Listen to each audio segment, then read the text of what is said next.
So literally, the power cable then goes into that, unplug the HDMI chip, and then the power cable from the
Well, hello there, viewers. Ah, yes, I believe to be all connected up now.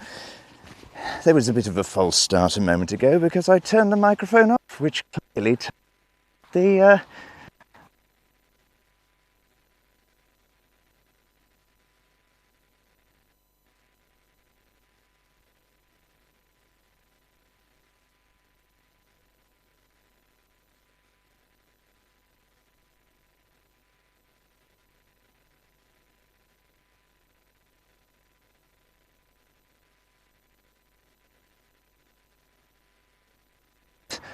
the lads are opening the batting.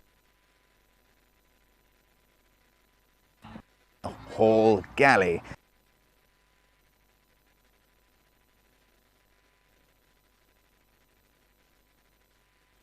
Oh, it's Hader Raja umpiring. There's the tasty first delivery, and Tom oh no, it's Harrison Doyle. Do excuse me, it's not Tom Fryer opening, it's Harrison Doyle, who's been scoring very well lately, and he got the ball away to square leg, and I believe that's Alan Johnson, Joe Johnson's father, fielding, and there is 2 runs taken there. Well, Harrison has been performing quite exceptionally well lately with the bat. It took him a while to get going. A sequence of ducks, taking some hard net action with Waz, Dad, of course, and on Saturday's match,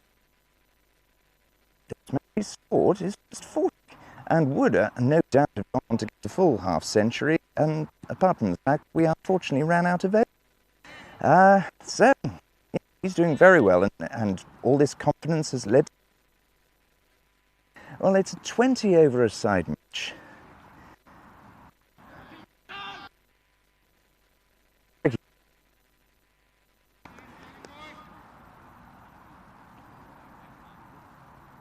Not the greatest pace in the world, but that in itself is difficult when you want to get the ball away, sharpish.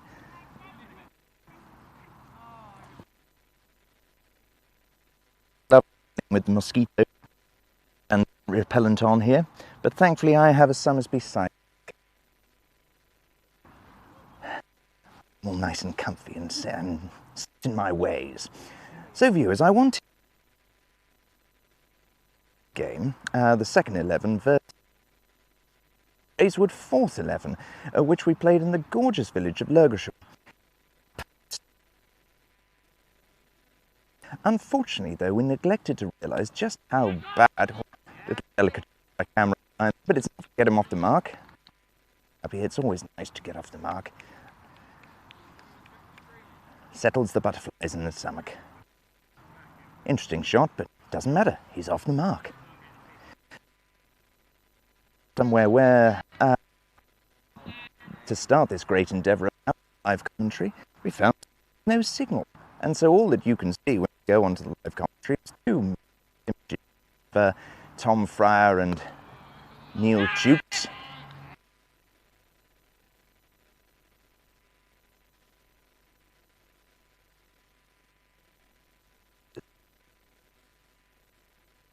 And the commentary, you can hear tones every now and then.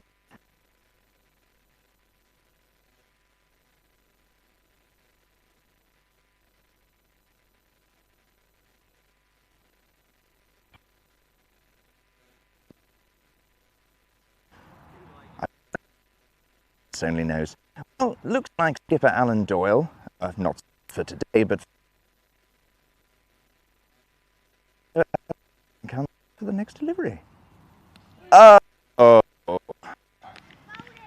poor cat. I think he's coming in clearly.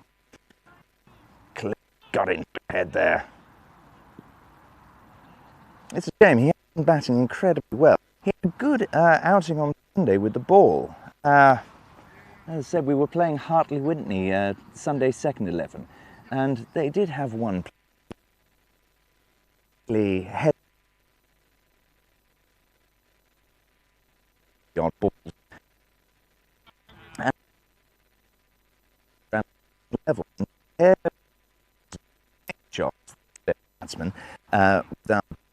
Couldn't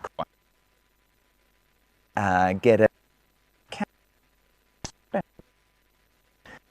economy rate leaps and bounds ahead of everyone else, and he took a couple of wickets, showing he's got a good cricketing brain. Anyway, that was the end of the over, of Dan Hall-Galley's first over, and now we have relative newcomer to the club, Jamie Pompey, who is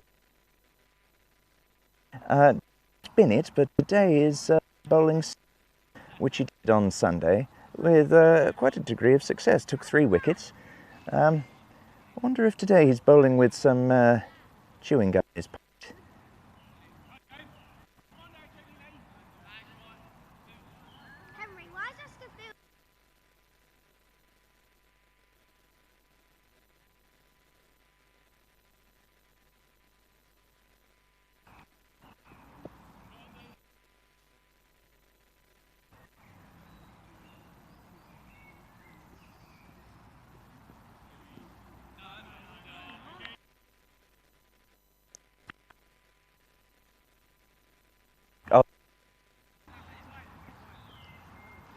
A little disturbance in the force there.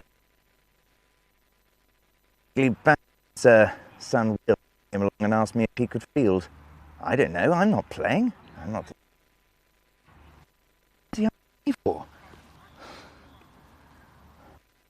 I'm just here to chat away.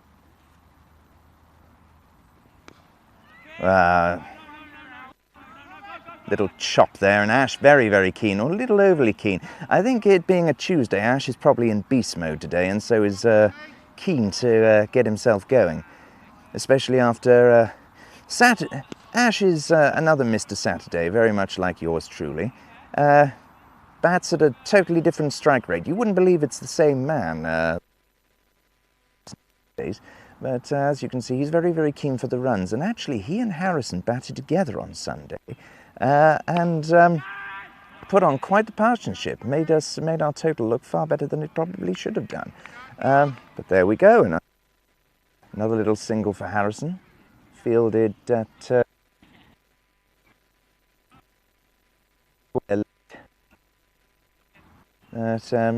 close to it by John Frimley, father of Jack today. Well, it seems like Jamie's removed his chewing gum today. As I was going on to say, viewers, it was an interesting situation the other day, because Jamie had a load of chewing gum in his pocket, and it sounded like he stored some shrapnel from the Second World War down there. But seems to be without that today.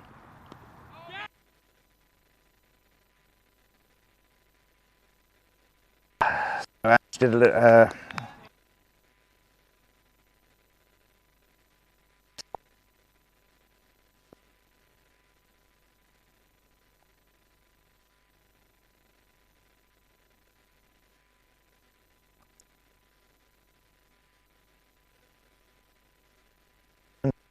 See why he'd want to do that, but yeah, that one, well, maybe folks didn't quite get.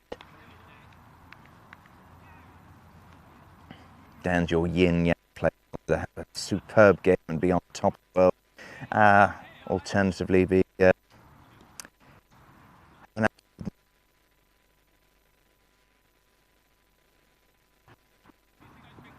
well, we'll slip through everything there, past Harrison Doyle and past the chairman at wicketkeeper, and through to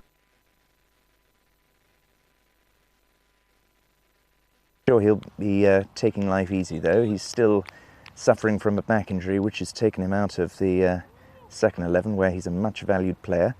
He's a man mid-50s but has the back of a 90-year-old, so which actually looks to be hereditary, because his is struggling with a similar affliction at the moment, although his was caused by a ball that fizzed off the wicket a couple of Sundays ago that jammed him right into the back. A superb innings that he had, that was really held everything together. While it was a poor effort, if I'm to be honest. The Phoenix Saturday second 11 match versus on, and we capitulated, viewers. We properly capitulated. You can see this on Play Cricket. I wish I had the details in front of me, but on Saturday relied on Tom Fryer, who came and did all of that for me. He was my statistician for the day. He came along and basically fed me lots and lots of information, which was incredibly useful and allowed me to chat about things and village shops and classic passing. Those goodness Harrison playing. And yes, sure.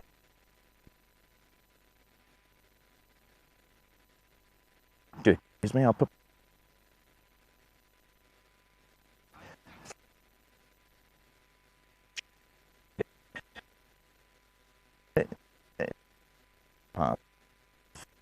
day for a good summer day cricket match, and we won, which was even better. Dan coming in for another delivery to Harrison Doyle. Oh, Tong fallen to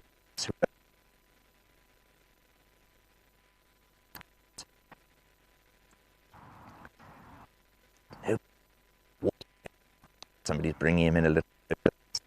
That's yes, Harrison hasn't quite reached full extension yet, but now Ash, the left-hander, Ash Kanakamadala, he's having a good look around. He has the strangest guard. He really does. So he will take a guard of mid-off and then never use it. Well, a big appeal there, and the chairman's very excited, I think purely because he caught the ball. Let's see if that gets him anywhere at all. Well, there's no doubt an interesting conversation.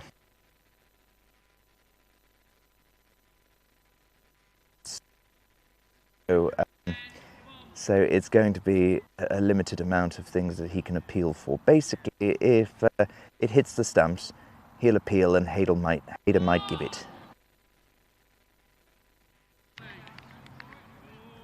So yes, Ash, his guard of middle and off stump. And then sometimes you find him with his feet positioned on legs. Sometimes they'll be outside off. I really don't know why he takes a guard. It doesn't make the slightest amount of difference to where he stands. And he's got a good range of shots, though. I've seen him play the switch hit several times in a match. You will, if you watch my highlights videos, you will have seen he plays the switch hit. But also on Sunday, he played a reverse sweep. He's got the full range. He just, his main weakness, I suppose, is moving his feet. But to be honest, he stops the ball and score runs regularly. So it seems to be working for him.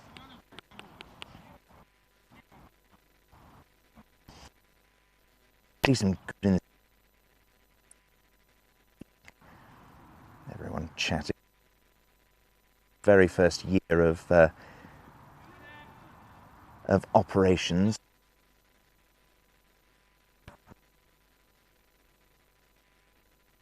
So, enjoy the company. The other day when that I was talking about between the Phoenix second 11 and Tom Saturday game. Well, the first 11 also had a very quick match when they finished off Grayswood fourth 11 very, very quickly. And because we reached here and there was still, well, it wasn't even 6 o'clock yet, we managed an interclub.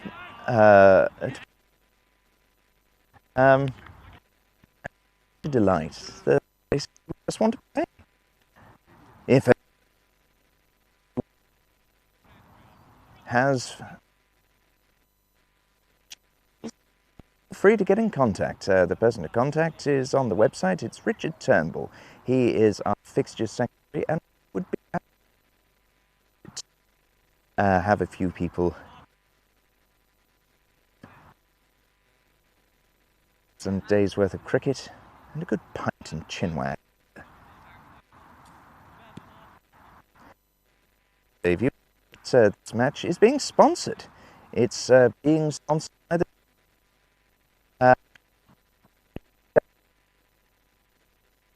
independent dads and lads fixture this season. Oh goodness me, Harrison hits that in,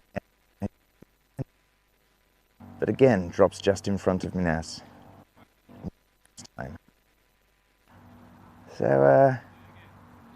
So yes, we're holding dads and lads and being sponsored by the Googly Fund. So thank you very much to the Googly Fund. Bringing life. Oh, great throw in. That was fielded. Goodness me. So that square by young Wills, Barry Hill's son. Young Will. He's well, and he went and fielded it and threw it back in it when it went. Waz Raja has now turned up as well, and he's just been numbers.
I'm wondering if I'm further away than I need to be. Yeah, it's on now. It's on now.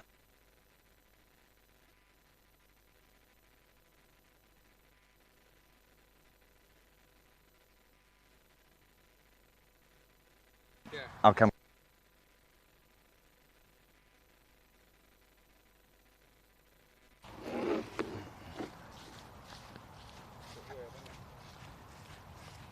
It said it's supposed to be 70 meters, but clearly not.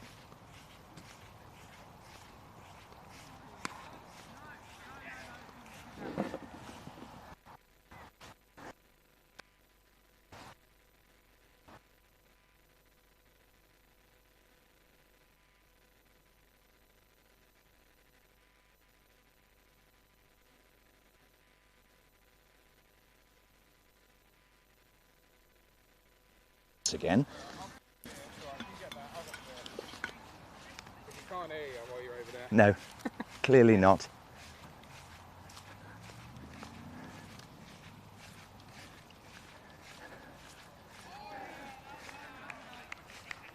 Right, viewers, I am back again.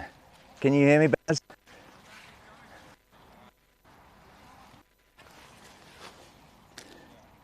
Good, okay. So, viewers, I do all of this as is accustomed to newfangled technology with small independent cricket teams that are starting out. Now Baz is standing really close to me, so I'm hearing a repeat of my own voice twice, going over twice. Basically, I've been told that this radio mic has the power to extend all the way over to 70 meters, but apparently it's only about 5. So I'm sitting nice and close to the receiver once again. I have a feeling this might mean that in the future games we have spoken about the possibility of me actually playing and commentating at the same time, but this may prove a bit difficult considering that at the moment I'm only 10 meters away from the actual frog box camera itself. But So, you've no doubt missed all the valuable information that I've been imparting. Such a shame. But I will do my level best now to catch you up on exactly what has happened thus far. So, I won't go into the ins and outs of the cricket match. You've no doubt been able to follow that as we were going along. But just to let you know that this match is sponsored today by the Googly Fund, if you didn't hear me earlier. So the Googly Fund is sponsoring this match and sponsoring about 2 or 3 Dads and Lads matches. So thank you very much to the Googly Fund. Everything that can help this fledgling cricket club get itself off the ground is more than welcome. And so yes, I think all the dads have actually turned up now. We had 1 or 2 late stragglers, Waz Raja and Saturday skipper club captain Alan Doyle also turned up late, who just went for the run out just then and missed it and still has his hands on his head as if he wants to go to sleep in the middle of the ground, but or keep his head from exploding. It can do that on Saturday matches. Being the competitive person that he is, Dan Hall-Galley in once more and a bit of a full toss, and Harrison Doyle knocks it away to square leg, and Alan Doyle is having to chase after it. Can't quite tell. It clearly hasn't made the boundary as he's still going. Ball comes in and Chairman Rob Fryer stops it. Wonders never cease. Backing up is key today. This is Rob's first ever opportunity to wicket keep in his life, and I think he's enjoying it though. An appeal went up earlier, which he was just, I think, surprised that he'd caught. So, delight for him. Yeah, so that's the end of another over, and I should probably actually catch up on exactly what the scores are.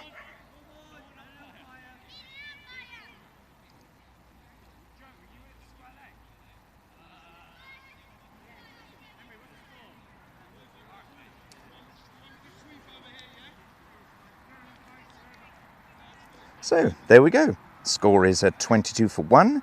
Harrison Doyle now moving on to 15, and Ash Kanakamadala 3 off 8 deliveries, which is yes, fairly consistent for Ash.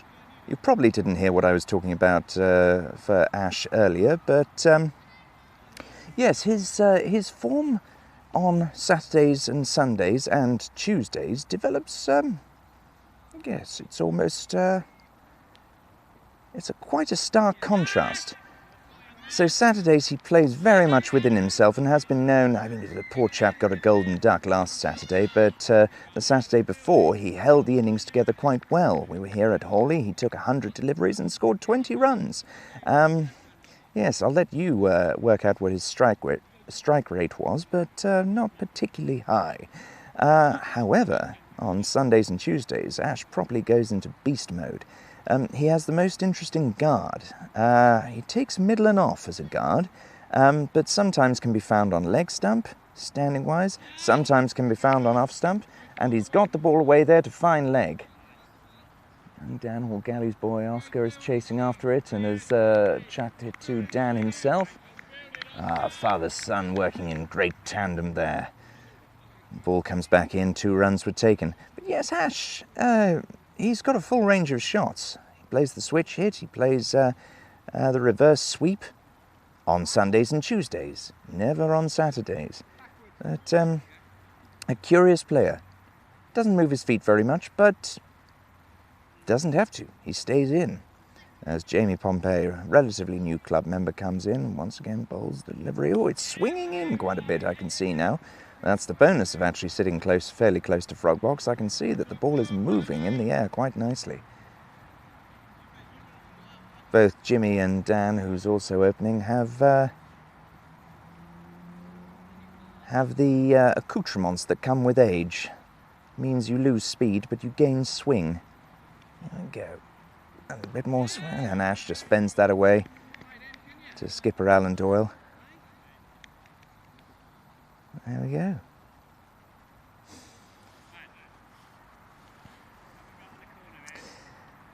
We have a welcome return of Richard Turnbull this Tuesday.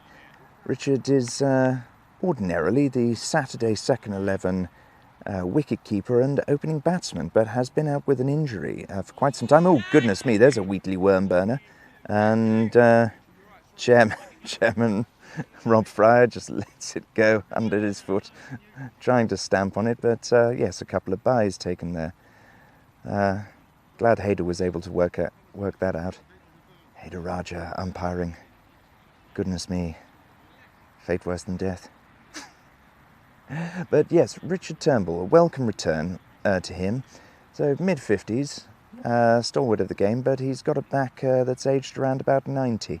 And it's hereditary because his son Ben is suffering from the same affliction at the moment and has been recovering from an injury he took, well, actually it was a bit of a beamer he received in a match a couple of weekends ago that caught him. It meant he can't really bowl at the moment, and Ben can be a very useful bowler when he gets stuck in. End of the over, and it's 28 for 1 after 6 overs. I have no idea why it's coming up on Frogbox saying Ryan Balgabind was the bowler there, because it wasn't. It was Jamie Pompey. As you can tell, viewers, I've now got the score right up in front of me, and I can inform you it is not Ryan Balgabind. Ryan Balgabind is fielding out at mid-on. Well, now it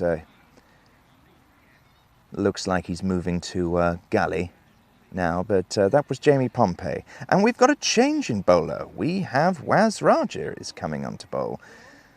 He's got his headband on, it being a nice hot summer's day, and certain members of the club, myself included, we sweat a lot. And so important to keep the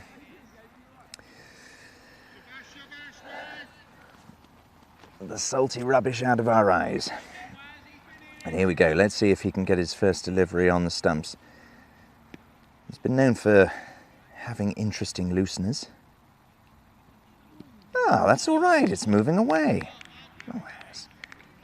He's now been relegated to the first 11 first change bowler, as skipper Alan Doyle has realised the benefits on opening with both Cam Khan and Smoking Joe Johnson.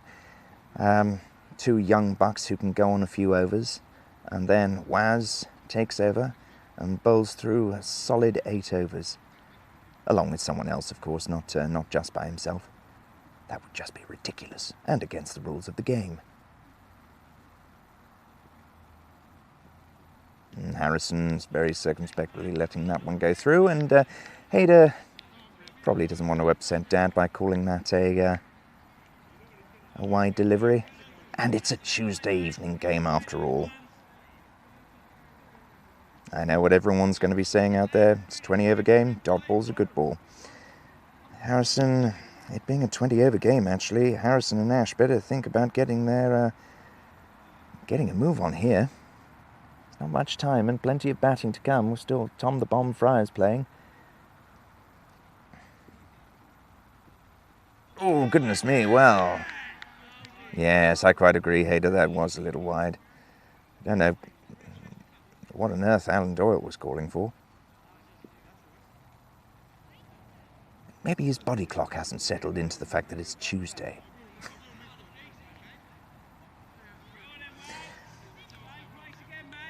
So 30 for 1 thus far. Only man out, Cameron Ryan.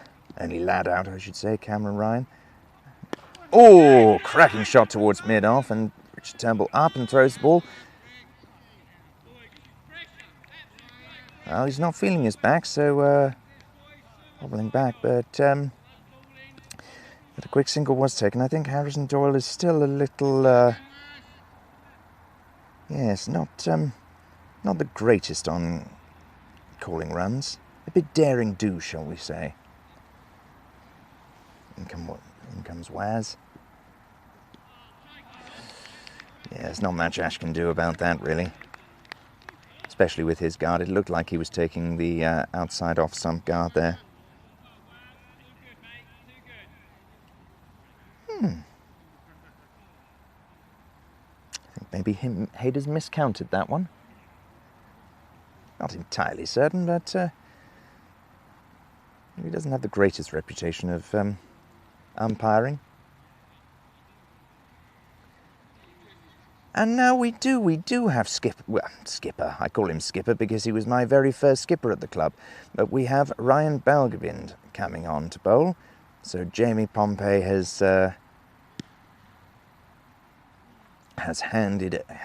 bowled himself. Well, I don't know if he's bowled himself out. Actually, he's probably only had 3 overs. Yes, correct. So not quite bowled himself out yet. But Ryan's going to come on for a few. See if they can shift this partnership. Be interesting to find out how long it's been since Harrison last lost a wicket. He has been not out several times now. And that's clattered back over the bowler's head. Great shot from Ryan, but Minas Kwamar fields at mid-off there. Interesting to know where his son Jazib is today. I would have expected him to play. Being the dads and lads game. Poor effort. Just holding on a little while whilst Waz comes in to a point. Getting the left arm, right arm combination. Oh, it's a great shot by Ash over the cover point. And that's gone for a boundary. Lovely shot.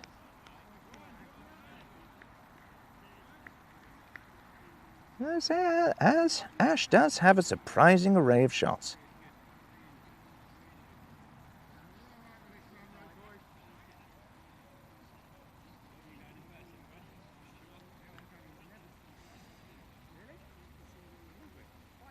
So Ryan's coming off a short run-up this evening. Still recovering, I think, a little from... oh, goodness me. Dan Hall-Galley, he's already dropped a catch, but that one, I think, was just out of his reach. Great shot by Ash, cross square leg.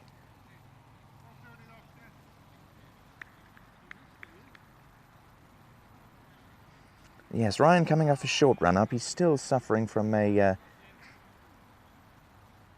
hamstring injury there, and if you heard a cry from the boundary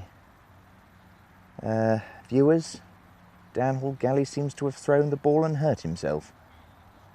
This is village cricket after all, isn't it?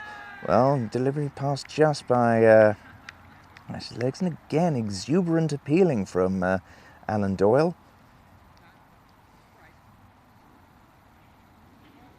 I think the man's been stuck in an office all day long. Getting rid of some pent-up aggression. Ooh, shot in the air, but it didn't carry to Jamie Pompey. Harrison Doyle again wanted a single when there wasn't one available.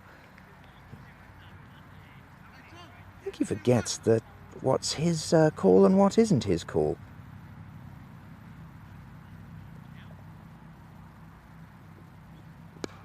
Shot there, that was on off stump, but clubbed away by Ash.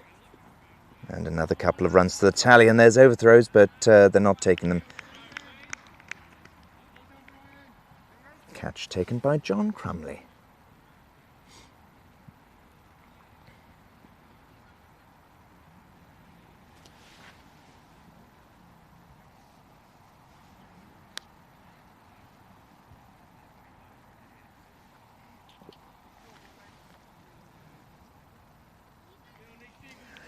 So today, viewers, I will remind you, in case I lost you, because I believe I probably did. I was sitting 20 metres away at the time. This is the second time we've attempted, here at the Phoenix, we've attempted to add live commentary to our Frog Box, and it's purely on the basis that we thought we'd add something new to this feature. Frog Box is a... As Waz comes up, oh, a complete miss there. Something Waz to get very excited about that. Harrison has had a few swipes at balls recently, and they've been keeping low from at the top end there. Yes, head's not down. He's just trying to get the ball away when actually he just wants to get his head down and follow through the ball. Here's me. Henry gives away. Yes, he should be a club mascot, really. Dan Hall-Galley there to everyone watching who may be able to see him. I don't think you will be able to see him, and it's probably not necessarily a bad thing. What was I talking about? Oh yes, goodness me, Harrison Doyle's stroke play. Well, we'll come to that a little later. But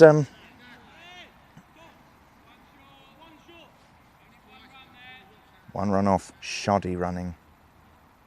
Goodness me, whose fault was that?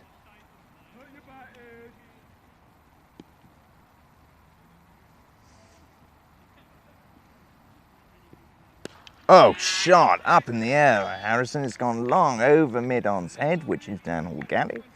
And they're coming back for the second. Didn't go for a boundary there. Got a hold of it, though. He hit his first ever 6 on Sunday, so I'm pretty sure his tail's up and he's excited. He's seeing the ball, is Harrison Doyle. Like I said, he hasn't got out for a little while. He had a succession of ducks. Wow's losing his run up there for a minute.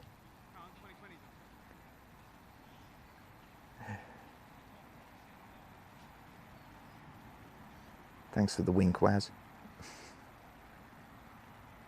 Puffing and blowing. Takes his bowling very seriously.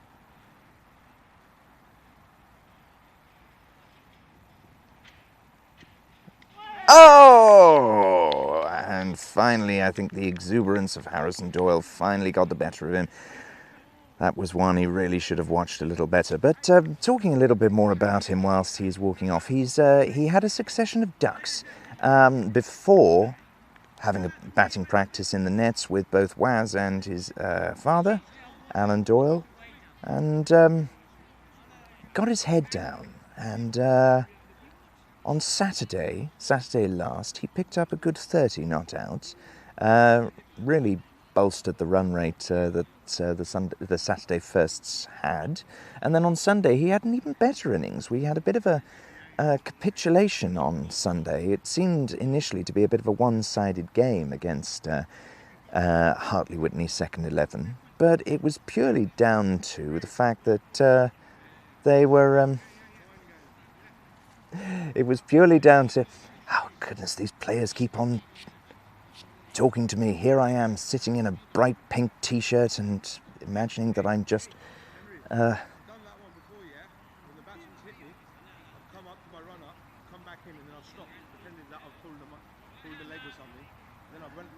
Oh, cunning. That's what I've done. You know, whenever I've been hit, I've always done that. If you ask Hader, I played a couple of take ball games and I took wickets like that. Oh shit, right. I took wickets like that, yeah. It's the psychology, isn't it? Waz very much teaching me the psychology of the game. So it was all a ploy, it was all a great ploy.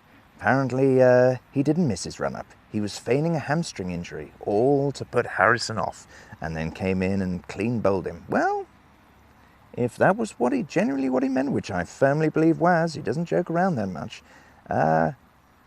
it worked. It very clearly worked. So new batsman, Jack Frimley. Oh, and he's off the mark. Great to see. Jack Frimley, he's one of our lesser-known academy players. He's 15 years old. He's a good young player, and but yes, very exuberant. He bats better than he bowls, but has got great potential in both fields of play, and but yes, just needs to keep his head. I know it's a 2020 game, but he shouldn't rush into anything quite majorly. Do excuse me, viewers, if I keep on rambling here, there and everywhere and don't have a consistent train of thought, but basically I keep on being disturbed by people. Waz in again to Ash this time. Oh, well, a solid call. And he is moving the ball away. But now it's his son Hader, and Hader is not good at giving decisions there. So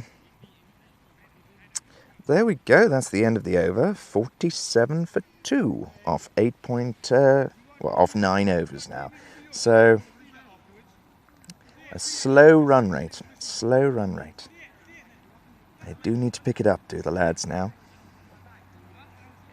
Especially with the batsmen that the dads have got.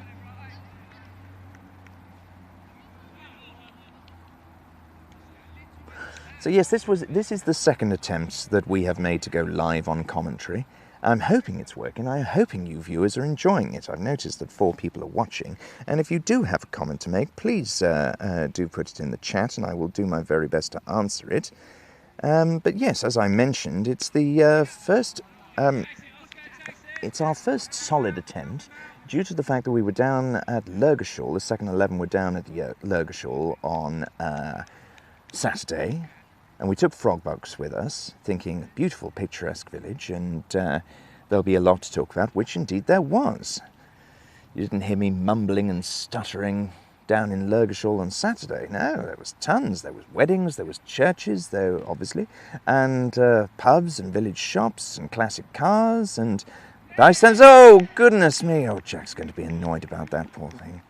Yes, that was a delightful delivery by Ryan and just went straight through his defences. Yes, he's going to be a bit annoyed about that. He could do with some time on the green. Could Jack Frimley, but not to be. And here we have the infamous lad that I was talking about earlier, Ben Turnbull. Let's see if he's still carrying an injury. He's coming out all positive, playing his defensive shots. Let's see if he actually plays them. In he comes. Yes, all bowled thus far. Yeah, well, he's stretching out, so indicating that he's still carrying something. Injury, bending down. He's doing all the right things to try and show the dads that he's ready to put in some effort. Oh, yes. A couple of squat jumps. Nothing like it.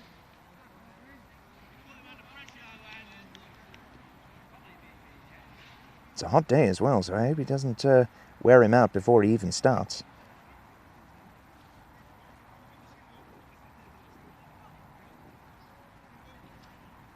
Cam Ryan there umpiring.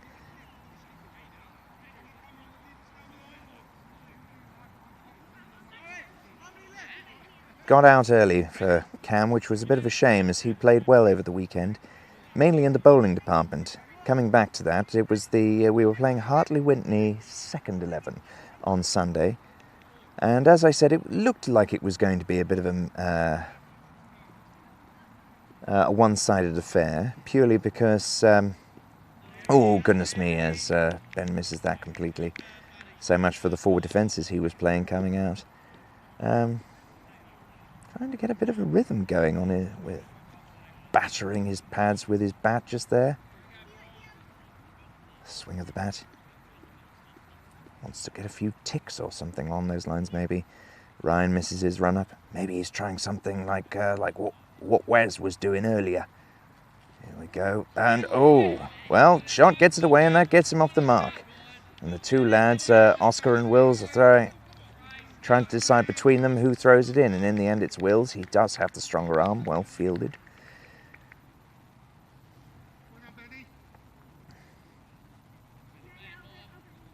Yeah, Ben Turnbull is off the mark. So yes, this one batsman that Hartley-Whitney had scored 100, and they took their total up to 220. So it was kind of, oh, goodness me, Ash got that skyward in the air there. Thankfully, the only person that was there was the umpire, Haider Raja, and confused all the other dads by thinking he was actually a team player. And eventually, Waz, I think, came in to field it.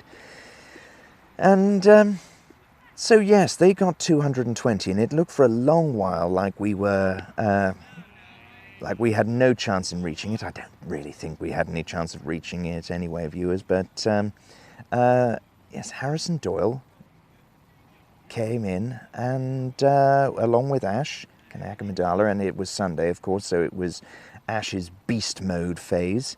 Sundays and Tuesdays being his beast mode days.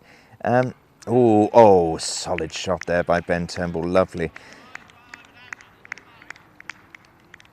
I don't think anyone will mind that, really. That's good practice for him. He does swish a bit when he gets nervous, but that was a nice, solid shot, and a good bowler, actually, to test him out, is Ryan.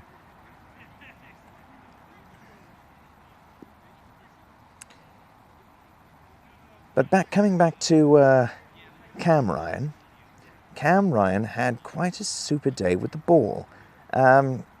Kept the run rate down quite a bit, and he's I took the mickey out of him a bit on one of the highlights videos, having a very lengthy run-up that he does have for the speed that he bowls at.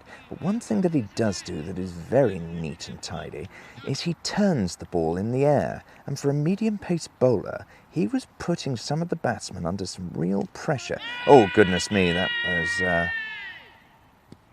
I think that was a little ambitious, going down the leg side. It's so difficult to appeal with Ashes. You never quite know where he's standing. He could be on the next pitch for all a lot of people know.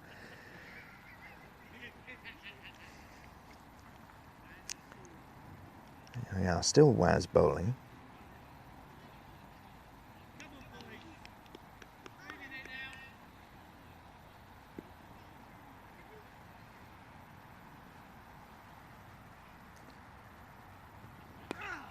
Oh, a little grunt came out of him as he took that shot.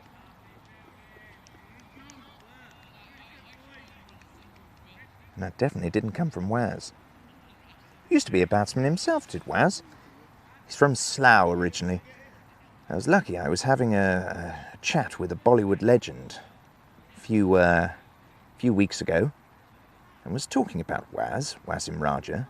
Initially, the guy thought I meant Pakistani bowler from the 70s. Then until I reminded him that that man's dead. And but no, I said Waz isn't from, well, he is from Pakistan, but he's actually from Slough. Pakistan via Slough. And whilst in Slough, he and mates would take to the streets with whatever stick they could find and a piece of paper, wrapped up into a ball, and would play till the crow called in the morning. But yes, in all seriousness, used to be a batsman whilst he was in Slough and has now turned into a very decent medium-pace bowler. Ben deals with that full toss very nicely. Good little shot for no run.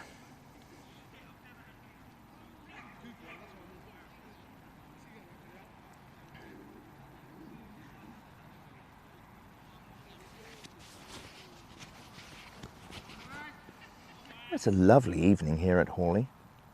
I've been doing my best, viewers, to come up with... Oh, goodness me! Well, yes, that was... I think that was crystal clear. Lovely delivery from Waz. Ball moving away from Ben, and Ben, he's very keen on the off-drive. He does like the off-drive, and again, walks off pounding his pads. I wonder what that pad has done that he's so miffed at it. Just keeps on beating it. Let's beat the pad, beat the pad.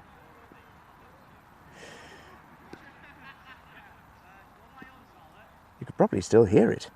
But anyway, yes, and Chairman will be over the moon about that, because like I said, he's never taken, or he doesn't, I don't even know that he's taken a catch in the field, but now stuck at wicket-keeper, he took a great catch there. And ball moving away. Tempted Ben, fishing for minnows outside of off-stump, and yes, definitely. I think even Hayder, and with his umpiring skills, could have got that.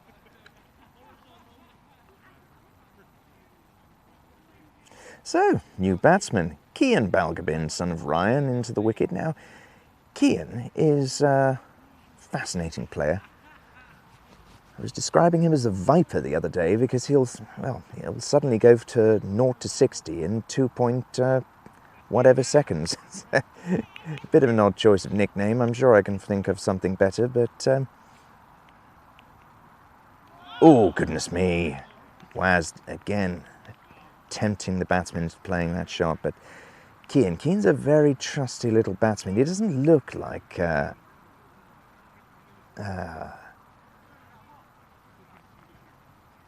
doesn't look like he knows too much about batting in the nicest possible sense when he goes out to bat. Sort of looks like one of those people that I guess mother dressed him for school and licked her hand and to make sure his passing was right in the morning. But But no, he's a good little batsman. First time I played with him, he was knocking the ball around quite a bit.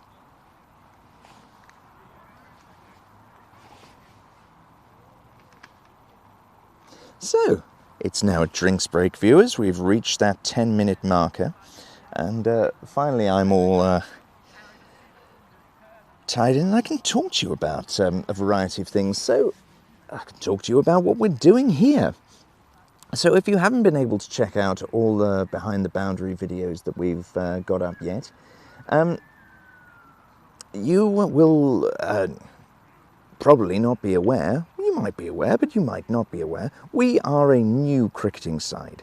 This is our very first season, and this is a ground, the ground that we're playing on, Hawley, that hasn't been played on. I'm visited by Jamie Pompey, who's fresh from his drink. Oh yeah, why not? Who wants some of mine? Oh, cider. Thanks, sir. Oh, it's warm out there. It looks warm out there, but you're all caught in the sun still. I'm now in the shade here with the mosquitoes, getting friendly. Ah. There's one there. Have you put any spray on? On the important parts, yes. Oh, that's it. As long as it's Get warm, that. it's covered. I'm sure our viewers probably have as filthy a mind as you do, Jamie. Probably.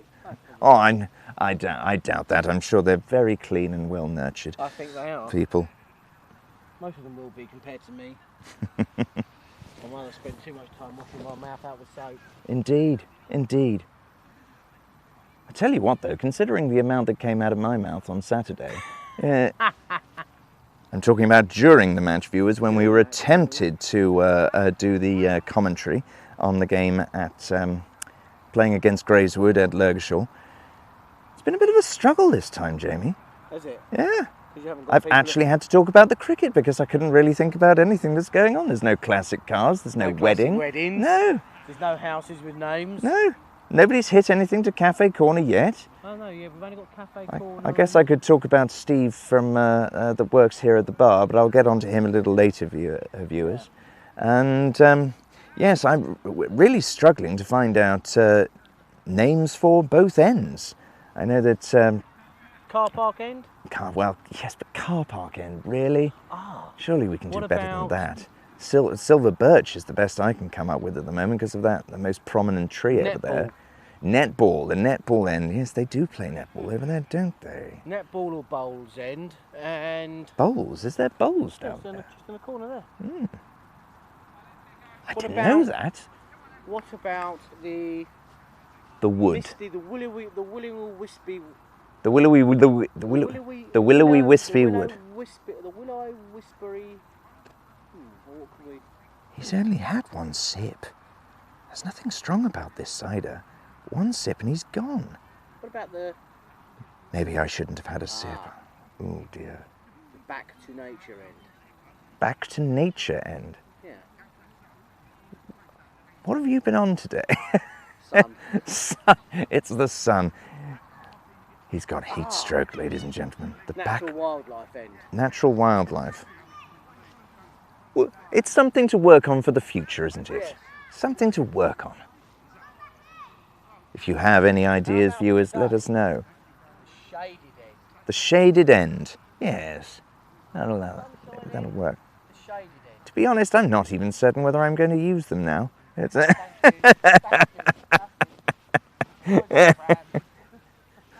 It's just too complicated for my little brain to be able to coordinate everything. But, yes, Jamie was a big help the very first day that I decided to take on this commentary role. And like I was just saying there,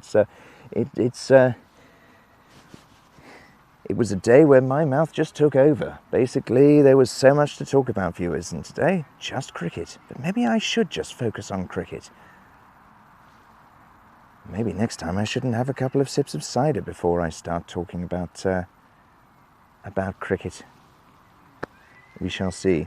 In the meantime, I've got to start dealing with these wretched mosquitoes that are coming along. I have protected myself, viewers. I have, I have coated myself with repellent, but one did just land on me, so maybe that repellent is not repellent enough. We shall see.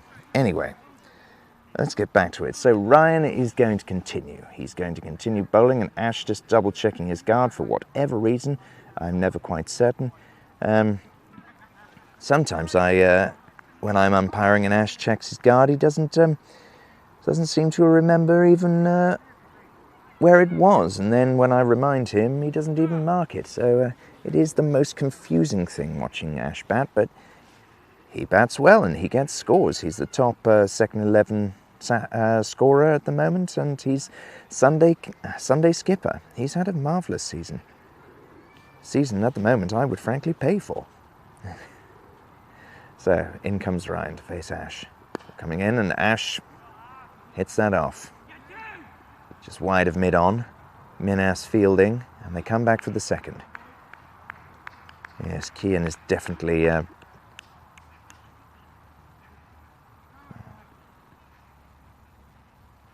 his bowling action is also fascinating. I don't know if he'll be bowling later, but I hope so, just so you can see it. Oh, goodness me, that came off his pad.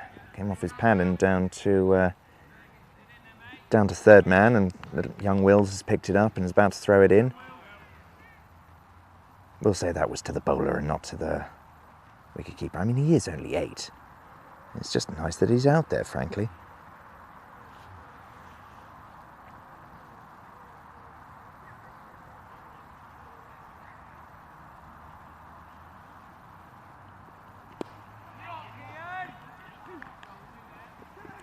By the way, at this very moment, viewers, if any of you care, I'm reliably informed this evening that, and not that I want you to turn over, but for future viewing, James Peck, dear friend of mine now, who has the YouTube channel for North Wheatley and Leverton, is currently with the captain. Oh, by the way, Wicket has just... Hopefully you're watching us and not the England game, but if you are following the England game, there's just been or want to follow both at the same time, there's just been a wicket. And I can't tell you any more than that, as it's just left my screen. Sorry about that. I have a feeling that Pakistan have lost a wicket. But here, Kian has hit the ball in the end, and it's gone to the worst possible person for him. It's gone to Steve Rose, who is probably the Phoenix's best fielder. So if there was anyone you didn't want the ball to go to, Kian just hit it to him. So that's all for Kian, which is a shame. He started off the season with some good solid innings, but recently he's tailed off a bit. He's come out, it's the same situation on Sunday. He came out and hit a few positive shots, well, one positive shot to start, and then the very next ball he got out, and here he's only survived 4 deliveries. Great shame for him.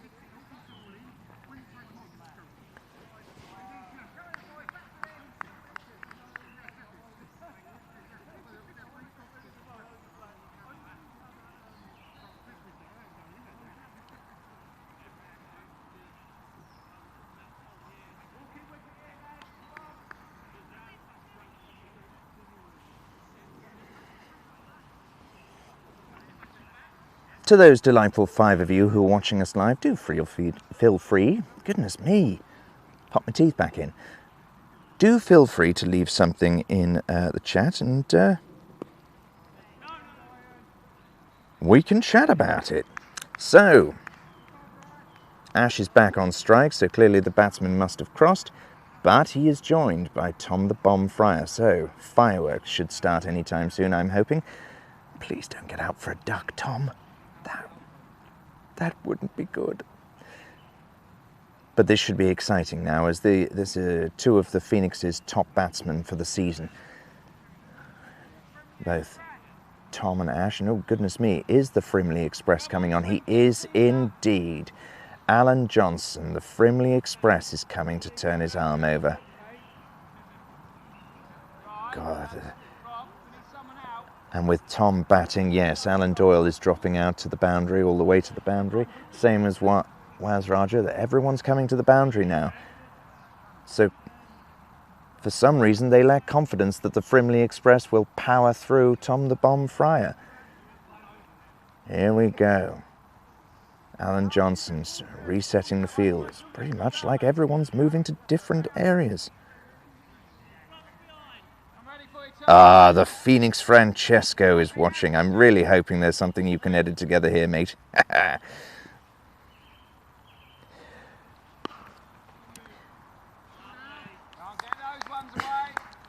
Did I just say about Rosie being the best fielder at the club? Is Adam Dukes relating to the fact that he dropped one on Saturday? He blames the sun being in his eyes. It wasn't. Oh, goodness me. The Express, the Phoenix Express getting... Phoenix Express? Frimley Express getting one through there. I'm not going to award him the title of the Phoenix Express. That is going to be reserved for someone else. Don't know who yet. We shall see. Dan Hall-Galley is sending me messages, yet he's on the field.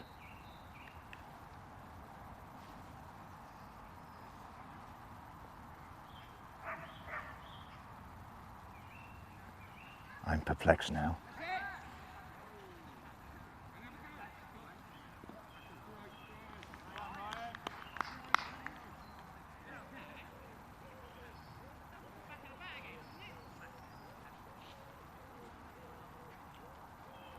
Apparently you're messaging me. I think somebody's got a hold of your phone. Say about the catch, and then we'll talk. So goodness knows what that possibly means. Someone is sending me surreptitious messages through Dan Hall-Galley's phone. Goodness me. Vile. Frimley Express in, and Tom knocks it along the floor, but it goes through. It goes past Alan Johnson, and Dan Hall-Galley comes into field.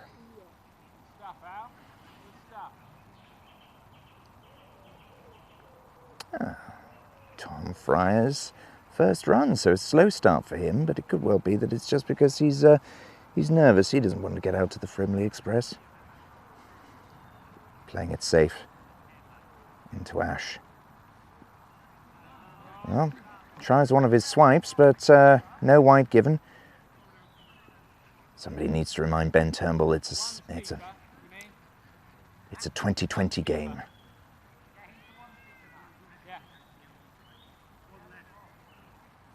Yeah, on Adam Dukes' request to know a little more about who the best fielder is at the Frimley Phoenix, well, I think it's widely considered that Rosie is the best fielder within the club. He has a strong arm. His catching reliability is very good. I've only ever seen him drop one catch. But I do think Adam Dukes wants to stake his claim. Speedy in the field, got a great arm. Didn't let too many go over the boundary on Saturday. And the catch that he dropped, that he's arguing about, yeah, it was in the sun. It was a tricky one regardless. He was running in. I don't seem to remember it being the stellar moment of the fielding side on Saturday, though. There was a certain run out. Can't quite remember who that was. Maybe the live chat will remind me.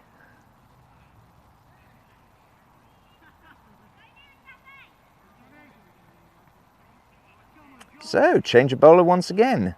Off goes Ryan and on comes John Crumley, who's part responsible for... first delivery past Tom Fryer's leg. And young Will's fielding that. Oh my goodness! He's hit the stumps! Oh wow! Oh, well, hopefully he remembers that for years to come. If only Ash had been out of his ground, that would have been a... Well, Wills, you would have been buying a jug.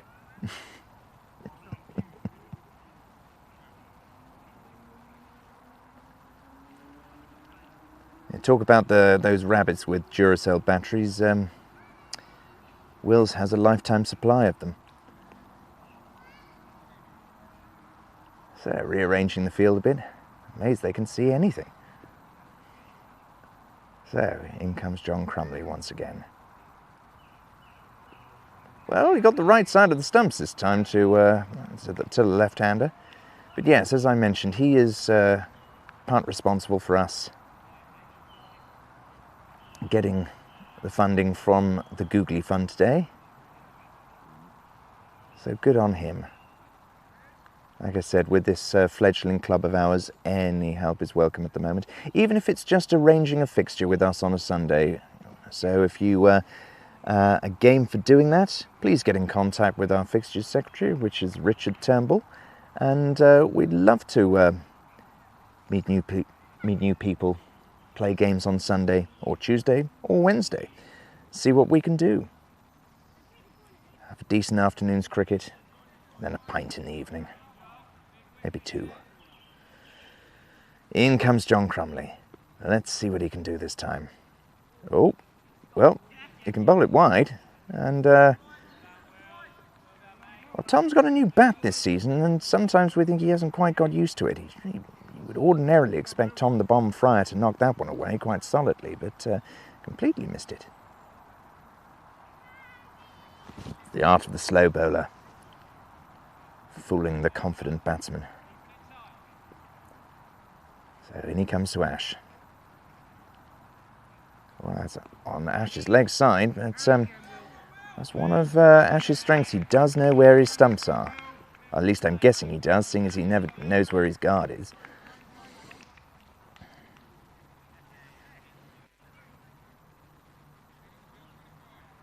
Woody Walkway or Leafy Lodge from Storm? I'm liking Woody Walkway. Leafy Lodge. Maybe you're referring to the lodge the other side of the road, the rather expensive house. Oh, and Tom knocks that away to square leg, goes over the boundary, and that's 4 runs. Lovely shot from Tom, reliable shot. And that should take the run rate up a bit. And again, it does need to go up. Ash hasn't got into full beast mode yet. I mean, he has got to 25, so that's 25 and out. But he did it in 34 deliveries, so not quite what you'd hope for a 2020. But now here's something interesting. Coming to the crease is Haider Raja. Saturday first 11 opener. Usually he's a steady scorer.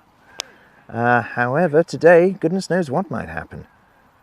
Tom and Haider, they know each other very well. They started the season opening the batting together for the Saturday first 11. Tom's dropped down now to a more, I think, appropriate position for him of round about number 5, where he can play more his natural game. Haider still opens with Alan Doyle.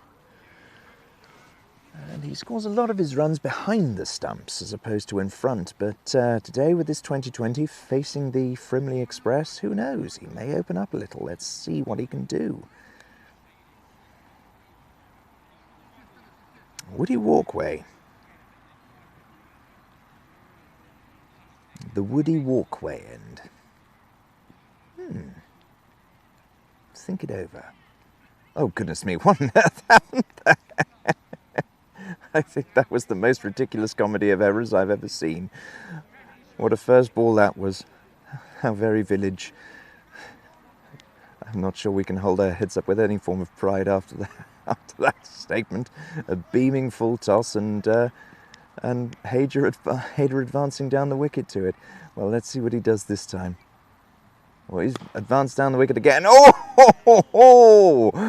And that nearly carried to Skipper Allen. Goodness me. Well, Haider's clearly come in with full of intention to play his strokes. That was something startling.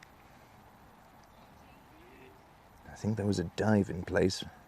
Oh, goodness me, that's certainly... Yes, I would agree with Ben Turnbull there. That was indeed wide. Haider still took a swipe about it, and they took the extra. Yeah, sensible, seeing the way that Haider is playing at the moment, that...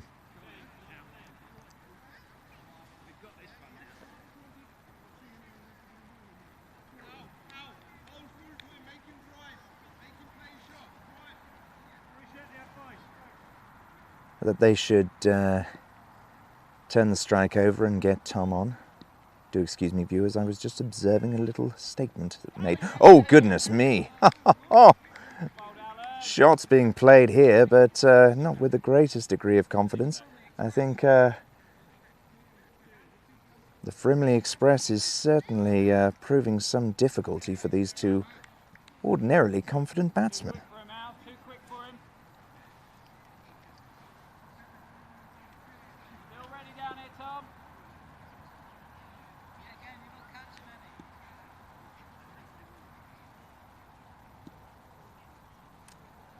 Frimley Express in. Oh, and that's a shot.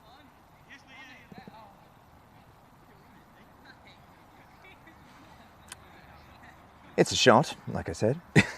It's a shot with a slow dribble ball through to mid-off, and it wasn't even mid-off who fielded it. It was cover. But they took a single nonetheless, and gets Hayder back on strike. And oh my goodness me! I don't think Hayder will want to remember this innings in a hurry. He's nearly got out about 3 times in 3 balls, and one of them wasn't even legal. Goodness me, he's riding his luck, certainly.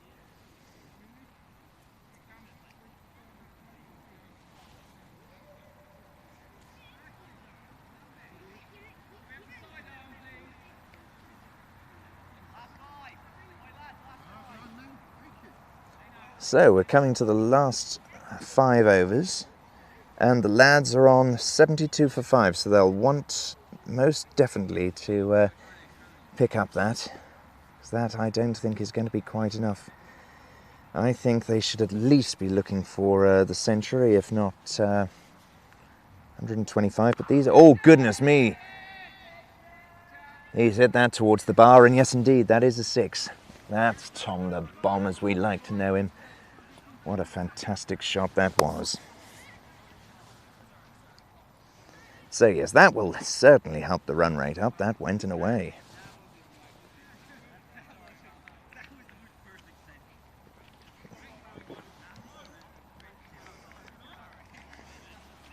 Cracking, thoroughly cracking.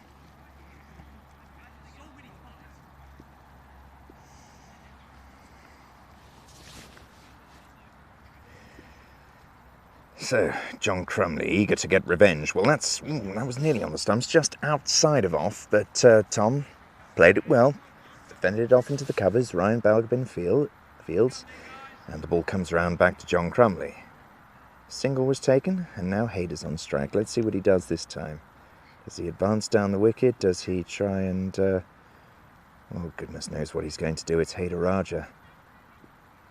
My goodness me, I think... Even that was a risk. That was something to advance down to, but he looked like he was going to let that bounce the second time. But he pushed it through. Young Oscar fielded, and a single was taken. So run rate ticking over once again, and John comes in for delivery number 4. Oh goodness me, and that's yes, that got what it deserved. Oh, goodness me, and it nearly took the head of an infant with it, that one. So, no ball. Up it flew, high in the air, and Tom got hold of it. That was what I was expecting him to do earlier, but he missed a couple of them. Clearly got his eye in now. And so, second 6. Second 6 of the over, the most expensive over thus far. What do we have?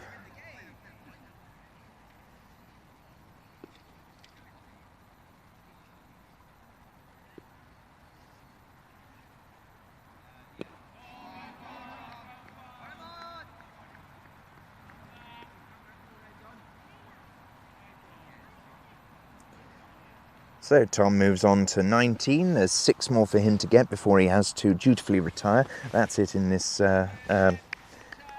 game, viewers. The batsmen are only allowed to get 25 runs before they have to retire, which is why we saw Ash depart the field. And now Hayder's trying to take him on as well. And that's gone high, and that's gone well back next to the cafe, and that's a 6 as well. So yes, definitely the most expensive over thus far, but it was an over that the lads needed. They very much needed that over.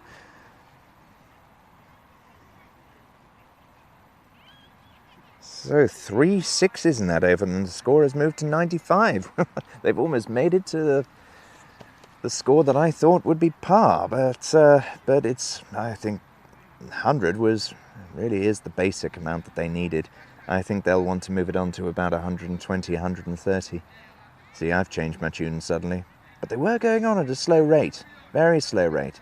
But I think Tom will be keen to get his 25 nice and quickly. Try and hit one more 6. And then Hayder, well, probably the reason he's playing the shots that he is, he wants to get to 25 as quickly as he can. And do my eyes deceive me? Is Minas Quamar coming on for a bowl? If he does, this is going to be a miracle. I haven't even seen Minas bowl in the nets. He usually just comes along and watches and has a chat. Oh my goodness. Right, get your popcorn ready, viewers. This could be something to behold. Hasn't even taken his cap off. Doesn't need it. Keeping all that hair he has out of his eyes. Yeah.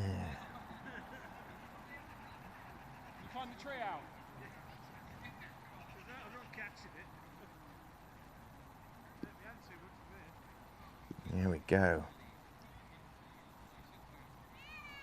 Oh, the old sidearm. Takes his cue from Lasith Malinga, no doubt. Oh my goodness me. Well, that ball was fired in from the boundary at square leg boundary by Alan Doyle. They took the 2, so that moves Tom on now to 21, I believe. 22 even, excuse me, viewer. So yeah, moves him on to 22. So like I said, he'll be eager to get his 25 as quickly as he can to get somebody else in and get the score moving on. Oh goodness me, that was a wide. And Tom will be kicking himself. He should have put that away. Because he can always get more than 25. If he's on 22 now and hits a 6, then that counts as 28. So if he'd got that away to the boundary, that would have been him done. But yeah, they do need to shift this on a bit. It was a slow run rate early on. Here comes Minas in once again. Sidearm strike. Oh, goodness me, and Hayder's pummeled that. Well, that's heading towards the rhododendron, but it's not going to carry. It's a thick outfield. It hasn't been cut. It will be cut for the Saturday game. I'm reliably informed, but this is a week's growth now, nearly, since Saturday. And so I think they took the 2. And Hayder's no doubt chatting about what he could and couldn't see there. Always an excuse. So, Minas in once more. I feel like I'm one of the privileged few viewers watching Minas bowling here. It's something that, it's like a lunar eclipse or something along those lines. Minas Quamar is bowling.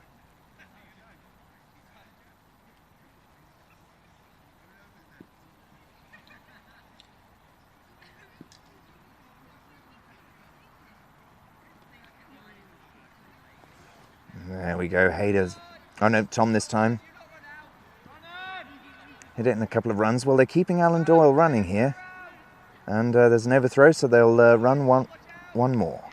So that should be Tom in and out, and there's another. There's another, yes, why not? Let's take another. There's nobody backing up. They're all dads. The dads aren't going to back up. My goodness me, talk about a comedy of errors earlier. I think that was the even worst thing. We're trying to teach these academy players something here, and all that we can teach them is how to get more runs off old men.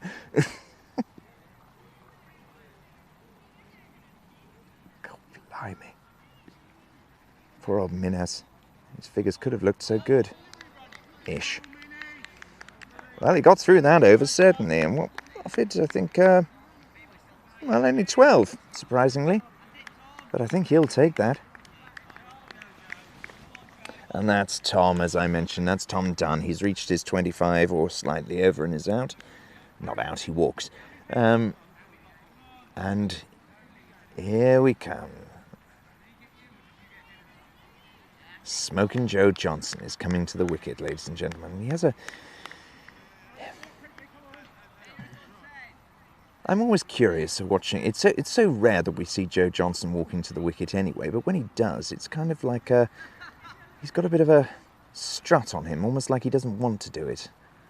Sort of a petulant teenager strut to him. Like, why do I have to do this? I want to bowl. But I've never seen him do badly with the bat either. Maybe it's just me. I thought that was young Oscar bowling for a second there, but I couldn't quite see. Who was it? Oh, Rosie. Rosie's coming on to him. Now, Rosie can turn his arm over, and he can turn the ball. It's whether he can do both at the same time. So there we go. He's Hayder's knocked it away to square leg, and there's one run.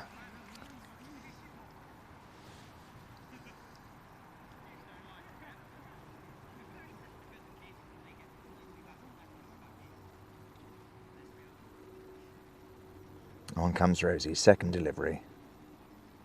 Pulls it back and lurches forward, and my word, a little worm burner there. And if, James Peck, if you are watching, yes, that worm burner is definitely catching on.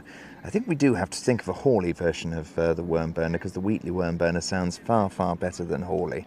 But, yes, James, if you are joining us, or if you get this far, I do hope you enjoyed your little podcast interview this evening. It was lovely to speak to you earlier, and if indeed you did give us a shout out, thank you very much. It's yes, Rosie frustrating them here a little. They've had two very rich overs. They're not getting too much, and as I say that, Hayder goes and clobbers it to Cafe Corner for a 4. Trying to score his runs quickly. In fact, he's not doing too badly. I think that'll make 15 off 10 deliveries, so he's one of the only lads batsmen with a strike rate over 100, which is exactly what they need. So the score moves to 113 for 5.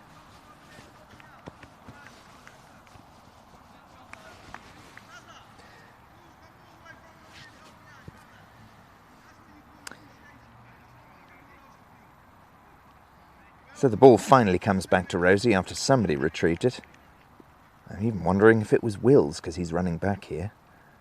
Must have run a long way to get that. Oh my goodness, that was a solid full toss, and Hayder has pummeled that all the way over, almost over the cafe. Akin to what Liam Livingstone was doing to the Pakistanis the other evening. Goodness me, that must have gone into the car park.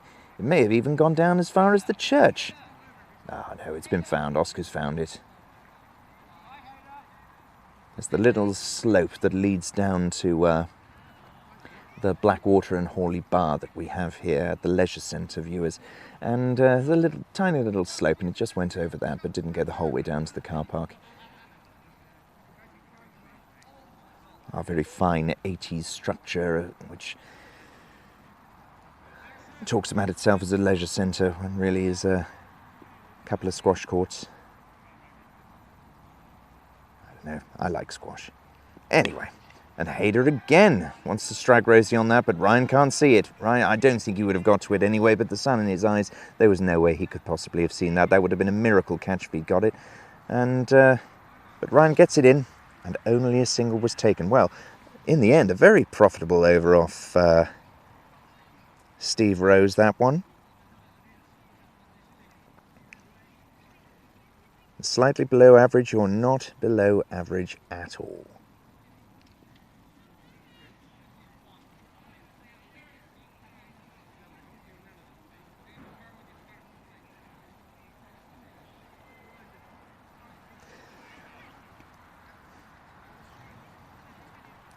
Not only have we had the lunar eclipse, we have now had this. We are about to have the solar eclipse, because Minas is taking his second over, and he's such a long time since the first one. He has measured his run up again.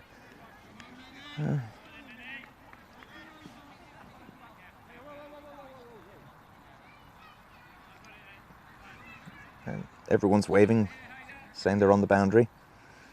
Oh.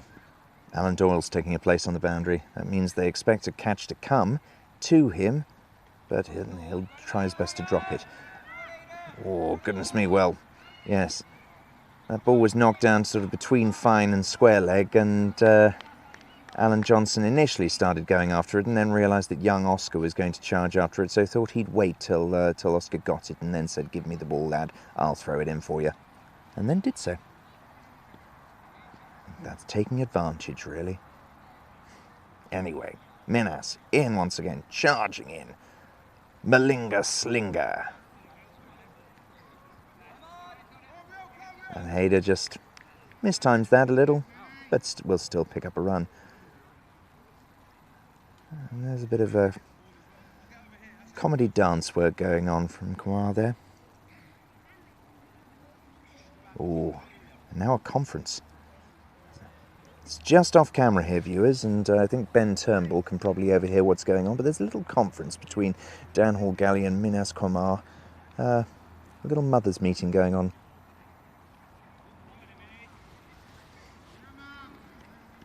Answers on a postcard as to what that was about, because I don't think it was about bowling.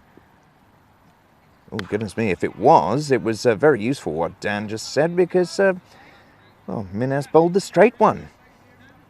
But Joe managed to knock it away with what sounded like a hollow bat to, it was a decent cover drive. It went to deep cover, or mid-off in the world of Downhall Galley, and Joe picks up a single. But that is very wide. Very wide. I don't think there was anything Hayder could have done about that. He tried to advance down the wicket, and now, oh dear, poor Hayder's tired. It is hot out there, but Hayder will make an issue out of nothing. So here we go. In comes Minas once more. Oh, and slammed. And it's gone for 4. So Alan Doyle had repositioned himself slightly, but turned out he was in the right position in the first place. And but yes, a good slam by Hayder to mid-off, and he really is motoring. He's moved to 29. That should be him out of there, but he carries on. I think he's going to carry on until somebody tells him something. Bash! He's done it again. But Alan Doyle's got this one that time. Yes, indeed. Yep, well, he's done it. He's batted incredibly positively there. Fantastic stride rate for Hayder. He's usually very, very calm and patient. In fact, the Firsts had their game against... oh, goodness me, who were they supposed to be playing on Saturday? Well, they played Reading Forths, but it turned out it was a friendly in the end, because their game against Farncombe, they were supposed to be playing Farncombe Forths. That was the league match that in Division 7 of the Ianson League that they were supposed to be playing. But unfortunately, it had to be cancelled. Farncombe had a COVID scare, and so it was cancelled. But Reading Forths had their match cancelled as well. And thankfully, down to the marvels of Twitter, we were able to link up for 2 friendlies. And Baz, Big Baz is in, and he's skippering the lads.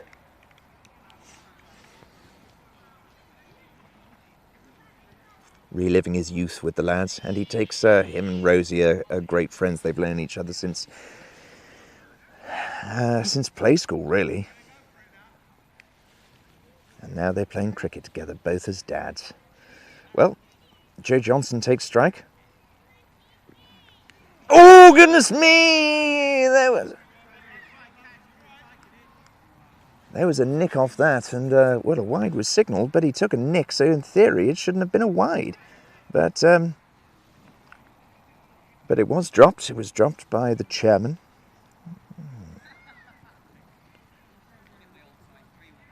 Yes, unlucky there, unlucky. Joe took a swing at that. Should have left it. Oh, that's a fast one from Rosie. Goodness me, he moved like a propeller there.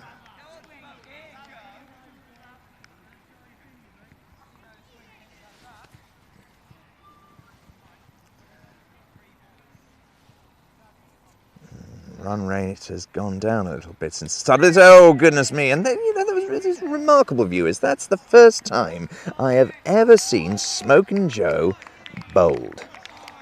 And but I tell you what, I'm bless Joe. Unfortunate for him, but I'm not unhappy about it, because striding to the wicket very positively is Charlotte Dunford. Now, she is the daughter of Gary Dunford, who is one of the founding members of the club, and for me, Charlotte is a fantastic club member. She's a stalwart of the Sunday 11. She's chiefly a bowler, and she's a very, very good bowler. Needs a bit of self-confidence. She absolutely hates batting, I should add here. Absolutely loathes it. And I'm really hoping, desperately, that she scores a run. If she scores a run, I think it'll be one of the first runs she's ever scored, and you will hear the most incredible cheer from the boundary. And I'm just going to say now, please, please let it happen. But in comes Rosie again. Wind up. Oh, goodness me! Well, Baz is taking one, and Charlotte won't get that. She was completely missed, and Wills has fielded it.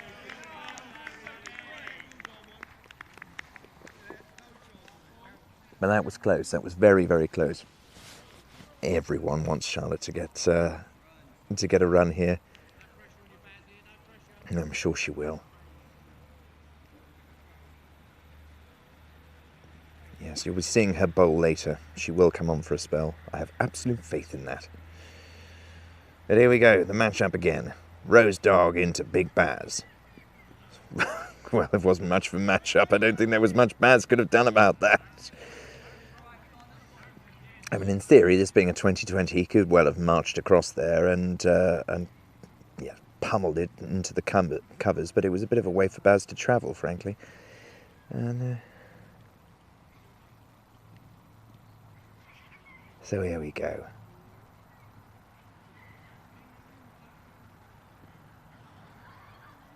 Oh, and that's down the other side. Rose Dog's getting a bit exuberant here. I think he's got stars in his eyes. He sees a wicket that he really, really wants. He's got one. He's bowled Smoking Joe already. And he's now fired up to do more. Oh, goodness me. Baz backed away from that. I think he thought it was coming down leg side again and took a swipe. Yeah, I think that's a little unfair. I think considering the distance that Baz walked away from it, I think that was unfair to call it a wide. But if you're going to make a statement, you're going to make a statement. If you're going to call a wide that somebody's actually hit a wide, then... Oh, good. Well, there was the straight one, and it connected. And there we go. I believe that is it. So we are not going to see Charlotte Dunford get her very first run.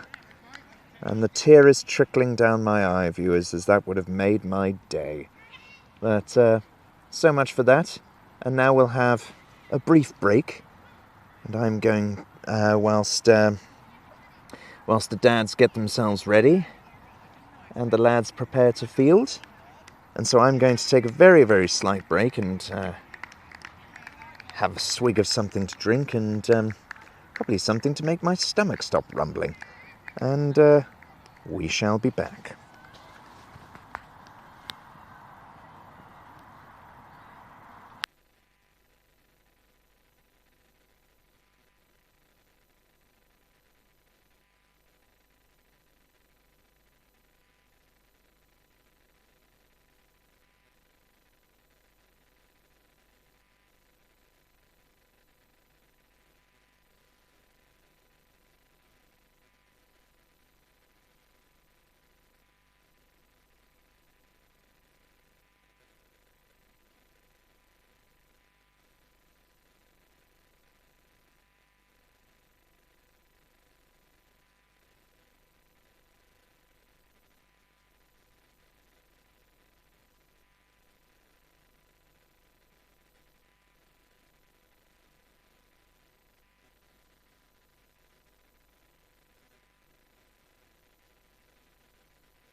Well, hello there, viewers. I'm back. I'm dreadfully sorry to have missed Harrison Doyle's opening over, but in my argument against it, my stomach started rumbling at the end of the last inning, so I had to go and get a packet of crisps just to see if I could stem the tide of the gurgling, well, whatever you would call it.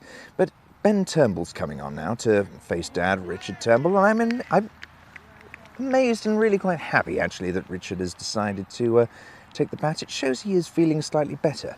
But yes, Alan Doyle and Richard Turnbull opening the batting, and Harrison Doyle and Ben Turnbull opening the bowling. So here we go. Let's see what Ben can do. Let's see if it's one of his good days.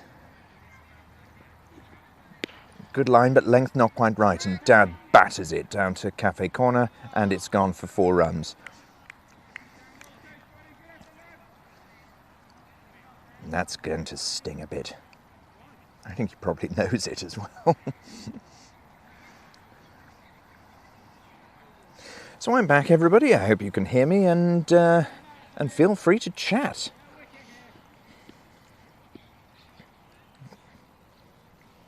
And this time I may actually get the real Dan Hall Galley. With the real Dan Hall Galley, please stand up, please stand up. I don't know if I'd want the real Dan Hall Galley, though. That's, he may say something. Actually, he's umpiring at the moment, so if I do get another Dan Hall Galley, it's not going to be him.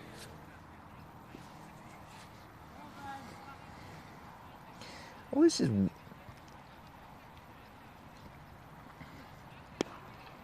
Do excuse me for not completing that sentence, viewer, but I was just thinking this is one thing that I'm glad that has been solved, and what has been solved is that by sitting a certain distance away from Frog Box and the receiver, this system does indeed work, which is marvellous. The only problem is I'm away from everyone else, but I can live with that. I can live with the antisocial life of a cricket commentator. However, the last thing that needs to be solved is the problem of the mosquitoes. I do have a lot of insect repellent on me, which is marvellous, but I would prefer not to have to deal with them. But this is Hawley. This is a ground surrounded by trees on all bar one corner. I'm going to struggle wherever I go, I have that feeling. But anyway, regardless, we certainly seem to have got a nice collection of club members that have turned up. Luke Hogarth has turned up, and it's good to see him because he's just had twins, viewers. Actually, I did speak about this a little on Saturday, that we were missing Luke Hogarth, who's Luke 2, known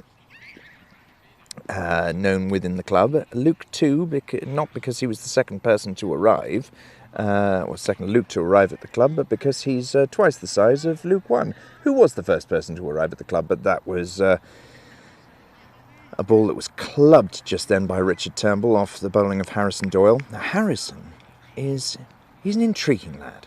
So, everyone thinks he should bowl. Everyone thinks he should bowl. I got there eventually, didn't I? Everyone thinks Harrison should bowl. He is probably the quickest bowler in the club. He's erratic, but he's still young. And I think that he's got a good deal of growth. Oh, goodness sake, Baz. Maybe it's slip, but be realistic.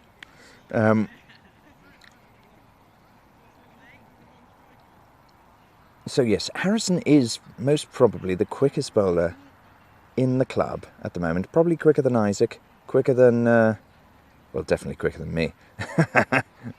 I'm not as quick as I used to be, viewer. Turned 41 this year, but yes. The thing about Harrison is he likes keeping wicket, and he's a good wicket keeper, in fairness. But we have quite a few wicket keepers, more than was to be expected. And Harrison is a speedy bowler.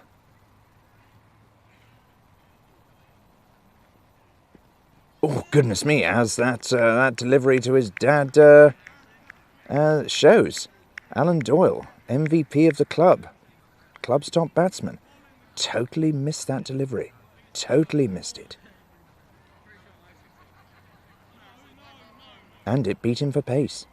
It wasn't that he missed it because it was the slower ball.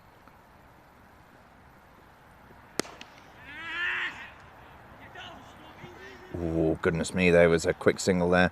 And it was Tom Fryer. And personally, I wouldn't have taken that quick single to Tom. He's one of the better fielders in the club. But they took it and they were successful.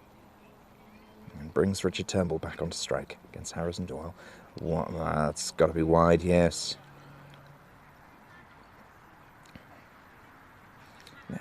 One thing I've discovered with Harrison after being at mid-off with him for 8 overs at the weekend, he doesn't mind being hit. He doesn't mind being hit at all. But like any young bowler who has a bit of speed, he likes to try and get a little bit more. And with that little bit more comes a little bit more of... I want to think of an alternative term for erratic. But it's not coming to me at the moment. Second pint of cider, viewers. Anyway, let's have some more Ben Turnbull. In he comes. Little skip before he delivers the ball, and short pitched, and Alan Doyle's not going to bat his eyelids twice at that one.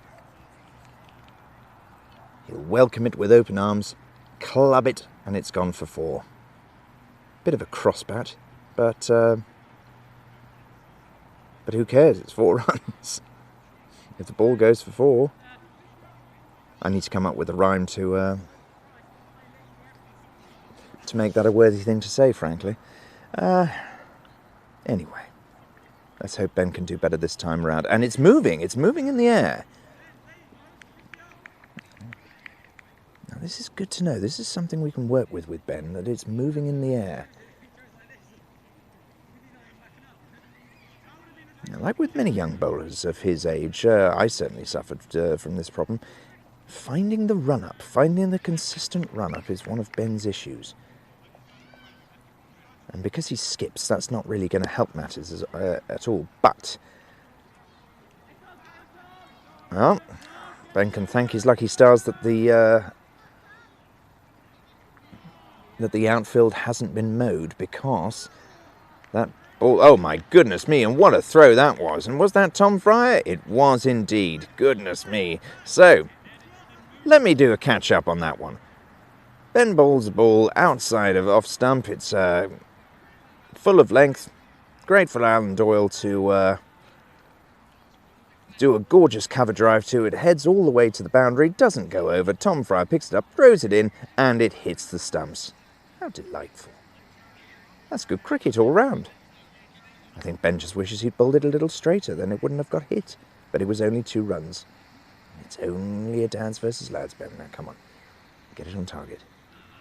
Much better, and don't worry, it's just Alan Doyle. Maybe that's a line to use somewhere. Don't worry, it's just Alan Doyle. Goodness me.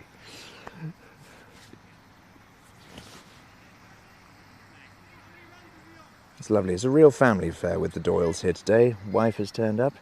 And it's the second time we've seen her today. Today? Sorry, she came on Sunday. She's never been before then. Hoping she's seeing that cricket is addictive. Who knows? Maybe she'll join the ladies' team on Mondays. Got a fantastic ladies set-up, viewers. It's we have 4 softball cricket teams. In our first year as a club.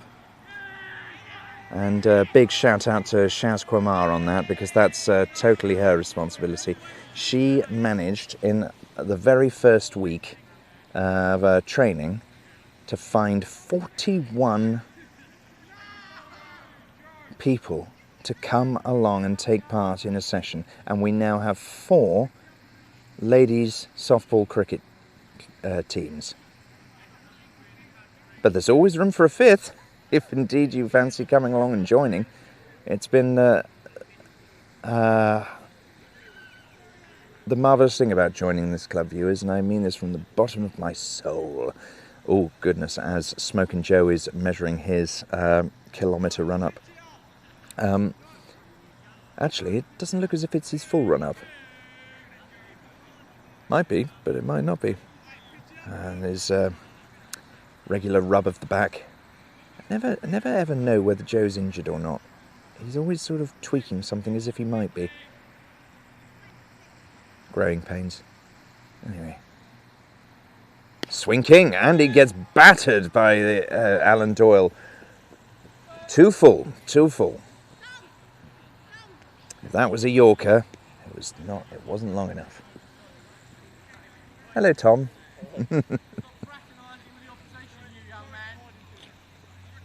Yes, Tom. The opposition. I'm not playing. Excuse me if that came across rather louder than expected, viewers.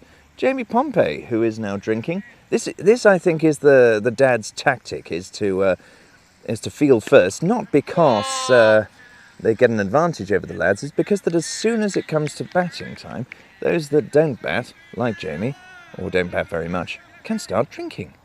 He's abandoned me already. That is my microphone for the camera, and it's not plugged in. Where did you get that from? I got that from, well, I daren't mention in case, well, we might get sponsorship. Who knows? I haven't even been looking. I wouldn't mind getting one of those for my iPhone. From Tom D. Goodfall. Oh, goodness me! Oh, that's a delightful delivery from Smoking Joe. Takes the treasurer out of the equation. Mind you, Richard, I've completely forgot Richard Turnbull was there. He hadn't been on strike for ages. It's all been Alan Doyle. Who's this bowling now? It's Joe Johnson, Smoking Joe Johnson. Smoking Joe Johnson. Yes, you won't have come across him before. You literally see him for the game on Saturdays, and then he vanishes. Like, he's the leading wicket taker in the ones, isn't he? He is. Just try Kaiser Sose. I should describe Joe Johnson as Kaiser Sose. He just vanishes into thin air. You sort of want to say, "Hey Joe, well done. How's it going?" But he's gone. He's gone. He's gone. Vamooshed. Ah, the wall has shown up. Hello, Neil Jukes. How are you? Your son is apparently watching this. He is. Quarantining from home. Oh, is he? Is he? Has he been a naughty boy? Fraternising with too many people? Smoking Joe, you need to bowl straighter.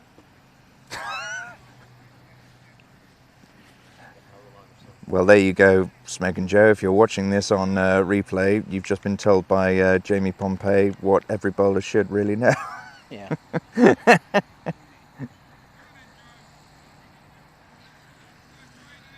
Well, it's good to have Neil around. Goodness me, it's sort of a rare opportunity. Maybe he's been... so Neil Jukes was 49, ladies and gentlemen, on Saturday, the day that I was commentating for the first time. Oh, goodness me, as Joe Johnson drops the ball before he's even got to the stumps. That is not in any way embarrassing Smoking Joe whatsoever. Go on, Smoky Joe. Nobody saw it.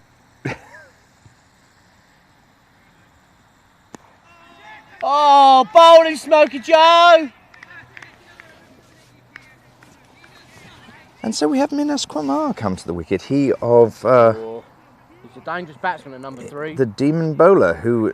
I think that was the first time I've ever seen Minas bowl before. He's in trainers as well, Smoky Joe. I think a lot are in trainers. Dan Hall Galley's regularly in trainers. Minas is... Oh my goodness, has he bowled him? He's bowled him. He's bowled him! An absolute jaffer. Just as Minas Kwamar was looking comfortable. He never looks comfortable. No. Never ever looks comfortable. No. So...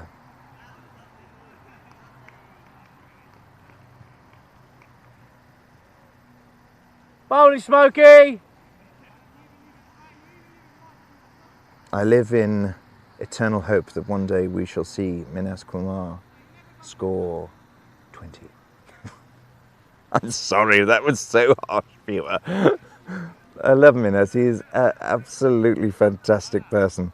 And to see him bowl was something quite startling. I think it's the presence of Jamie that has been that has turned me into the highlights version of me. Oh no, please, no more wides. Too true. Viewer, you must know that my bowling figures this season would be, so startling if I did not bowl a wide. But because I bowl a wide, my figures Some of are them were shocking. harsh.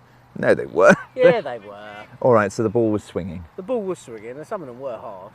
But some of them, most of them, were correct.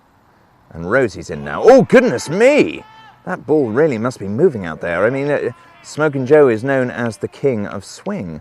And to confuse Rosie into making a stroke that doesn't exist is certainly an achievement in itself. So come on then, Kaiser Sose, let's see what you got now. I reckon it's going to be a swing next ball. Is Joe Johnson going to be that person that picks up every single nickname under the sun? I think so. Oh, that's me. Kaiser There you Chief. go. Kaiser Chief, why? You said every nickname under the sun. Fair enough, yeah. But there's got to be a reason, Joe. Oh, There's okay. got to be a reason. There's a reason behind every nickname. Like, where does Dillo come from? Jamadillo. Jamadillo? Remember the armadillos? Remember the? Do you remember the Dime Armad- Bar adverts? Armadillo. With the those ones. armadillos, do you Yeah. remember that? Well, when I was on tour with the boys and I was in the swimming pool, all I could see was my tummy over the top of the water, and it was hot. So they all just went. Someone just went because they'd seen an armadillo. They just went, Jamie, Jamadillo. So that's it. Stuck. Oh, I'm so glad you turned up. I was struggling for so long, and now you've showed up and turned me back into myself again. There you go. So that's why I'm called Dillo. Yeah, that's why you're called Dillo. I tell you what, we have a WhatsApp group, viewers, basically, to explain this. And of course, when a new person comes onto the WhatsApp group, if your phone doesn't recognise the name, it will whatever name the person of the phone number. on there, Oh, yeah. Charlotte Dunford's coming on. Oh, Fantastic. I love Superb watching bowler. Charlotte bowl. So here we go. Left arm over. There she goes. Well, that's a traditional Charlotte start. It's down the leg side and a double bounce, and it's Alan Doyle, so it's cruel. Life is cruel when you're bowling against Alan Doyle. fielded Luke. So hopefully there'll be someone there to tell her, because I'm not there, I'm usually there when she's bowling. Yes, there's somebody there just to tell her. Full and straight, Focus. Charlotte. Not that. That doesn't help. Come on, Charlotte. That's much better. Yeah. Very good. Sorry, viewer. Sorry if I'm getting overly excited about this, but I do love watching Charlotte bowl because facing her in the net, she is quicker than you think she is. She also swings the ball a vast distance. She's left arm. and she's left arm. She is a much better bowler than anyone would expect. Just needs to sort her run-up out, and she will be an absolute nightmare. Oh, there we go. Oh, goodness, somebody catch it. Somebody catch it. Oh, my God, that would be a talisman of the highest order. That would be a badge of honour to have got Alan Doyle out. And it was a great delivery as well. So, yes, as I say, you can probably tell how excited I am just because I enjoy watching Charlotte bowl. She takes the most extraordinary wickets as and when needed. But anyway, yes, so that's back to the WhatsApp group. bowler. She's a very good bowler. I wish she There had you some. go. Look at the shape on that. I wish she had some more confidence in herself. And again, it's Rosie. She is bowling against two of the first team's key batsmen. Yeah. So it's harsh having firstly Doyley hit her for 4 and then having Rosie hit her for 4. In the Yeah. meantime, she's bowled 2 fantastic deliveries Deliveries, yes, exactly. either side. Yep. Which happens when you're an up-and-coming young bowler. That's Mm. what will happen. But she loves it though. She does, wouldn't yeah. do it if she didn't love it. No, exactly. So all good and positive. So tell us, Neil Jukes, why are you here? It's wonderful to see you. I'm not saying you can't come here, but why are you here? You just fancy coming up and having a mooch around? Where better to be, Henry? Precisely. Summer's Village evening. cricket on a Tuesday summer's evening, indeed.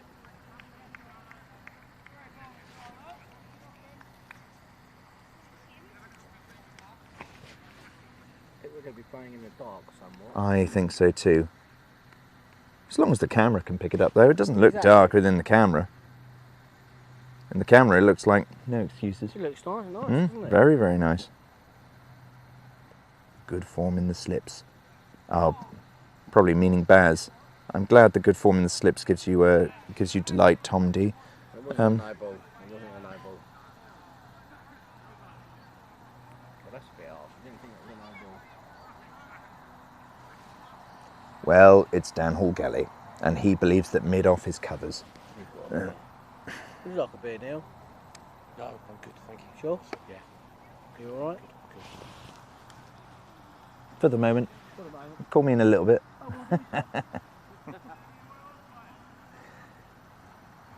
So yes, on Jamie's WhatsApp phone number, everyone, he's called Dillo. And for ages I didn't know exactly who he was, 'cause even though I played cricket against him, until we turned up in person and somebody explained to me exactly who it was. And I was, right, okay. And I've never asked him how Dillo came about until just now. So there we go, now I've found out. Jamadillo.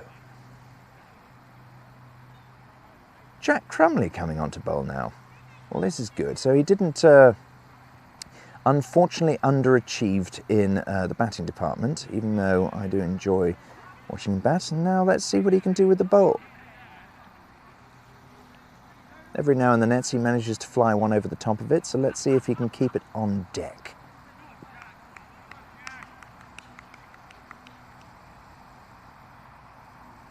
So is Adam going to be available Saturday, or is he just, it's only a temporary self? Only a very temporary, yeah. Oh dear. Not the greatest start by Jack there, but hopefully he can bounce back. It's freedom from tomorrow. Freedom from tomorrow. The shackles are off. He can once again release that cheeky smile to the world.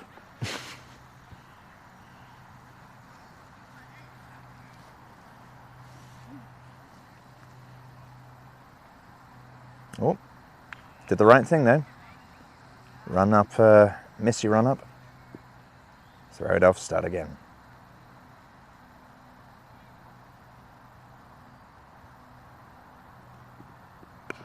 Well, had more pace in it than I thought it did. It carried.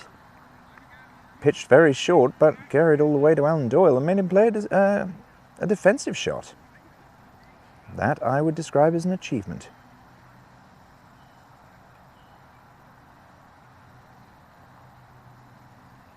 That again was short pitch, but I think Jack has a bit more pace than I give him credit for.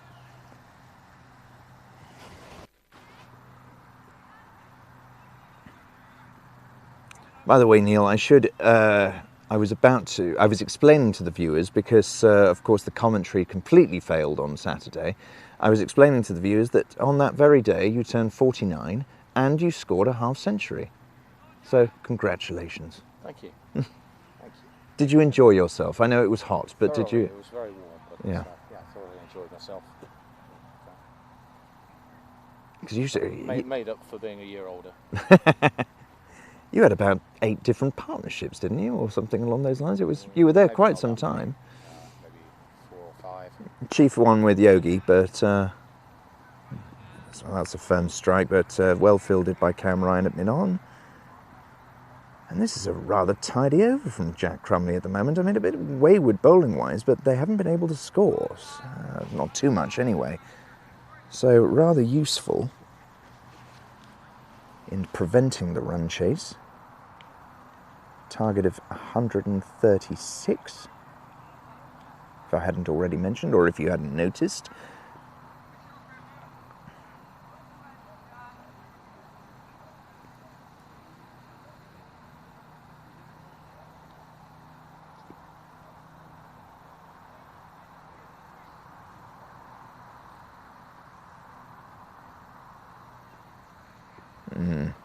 And another wide ball. I think this is a bit of a pandemic, which I feel to a certain extent I've started. It's one of the few issues we have in the Phoenix at the moment, whereby we give away a lot of extras. And I myself am the prime culprit for it, being the king of the wide ball. Not intentional, viewer. Something that's in the head. one of those things that will hopefully go away if you take the right medication.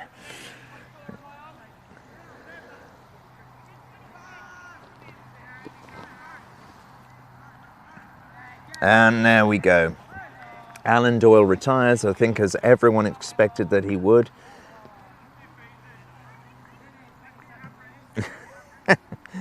And thankfully you can't see it, viewer, because he's rather arrogantly showing off about it all in jest, of course. But yes, he retires, having reached his 25 and over. 26 off 22 deliveries. Not quite as good as Haider Raja, but, well, can't be everything and great. And Haider Raja, that is the only compliment I will probably ever give you. Actually, there's a highlight video that we're putting together at the moment. Viewers following the first 11 against the Frimley fourth 11. It seems so many weeks ago that it was, but we're getting there. We're getting to the point where we can finally work out our limitations and the best way of doing this so we can get the content out as quickly to you as possible. We do hope you like our content. Not as successful as other teams doing the same thing, but we're doing it in our own little Frimley Phoenix way as Charlotte Dumford comes in to bowl to new batsman Waz Raja. Oh, wonderful. James Peck has joined us from North Wheatley and Leverton Cricket Club. James, it's finally working. I realised that I had to be within 2 metres of the receiver for it to work. I went and sat about 20 metres away from where the receiver was, and yes, it wasn't working. And I moved and moved. It's supposed to have a 20-metre radius, this thing, and not working at the moment, so clearly I'm doing something wrong. But hope your interview went well. Did you get the job? Not a job, it was a podcast, dear viewer. James Peck is the fantastic commentator on the YouTube channel for North Wheatley and Leverton Cricket Club, who are up north, but a fantastic bunch of lads. And great commentary too, and has become quite a dear friend over the last few weeks. That's the power of YouTube. And yes, he's just had a podcast this evening with the Don.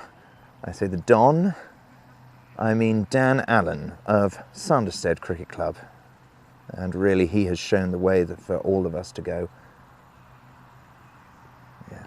Charlotte in again to Waz, and Waz played a delicate little touch, and oh goodness me, Smoking Joe comes in and decides he's going to hurt our chances of a win on Saturday by trying to maim Waz. No, he's a hard guy, realises exactly what the intention was and applauds it. That's the kind of guy Waz is. Right, back to Rosie. Come on, Charlotte, let's see what you can do. It's straight. Oh! Oh, I'm sorry, viewer. That's going to rip out your eardrums and send them into the next county. But that is one of the greatest wickets I've ever seen. Rosie, Steve Rose is... He's one of our top batsmen at the club. If he doesn't open for the first, he will open for the seconds, and if he doesn't open for the first, he will be number 3 or 4 batsman. He's one of the top batsmen at the club, and Charlotte just bowled him, and that's what I mean. That's what I was saying to Jamie Pompey. She is a great bowler. She's a great bowler. She can deceive a lot of people, moves the ball in the air, and is just that pace that is difficult to handle. And yeah, very, very chuffed. And her parents are right on the boundary, and they just saw that, and they are ecstatic as well. Good wicket to get, and Rosie wouldn't have given that away easily. As you saw in the previous over, he was pummeling her to cafe corner. Oh yeah, very much so. Glad that happened. Sisters online. Storm, what did he say? Don't worry, the squeal I just let out was so high-pitched, I'm sure only dogs and cats... Indeed, celebrations all round. That makes up for her lack of being able to score a run, which will happen.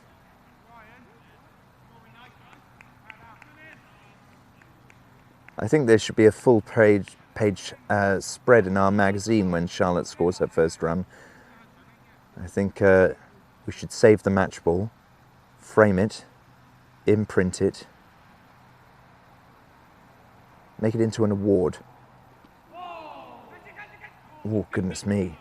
So John Crumley has come to the wicket viewer after Rosie's stumps were torn to shreds by the bowling of Charlotte Dunford. And now I think the dads are going to be in for a bit of an uphill struggle, I think. I mean, Waz is going to be able to put on a show, I think, if he can get his head down. But yes, the dads may find themselves in for a bit of a struggle. Richard Turnbull and Rosie were quite key.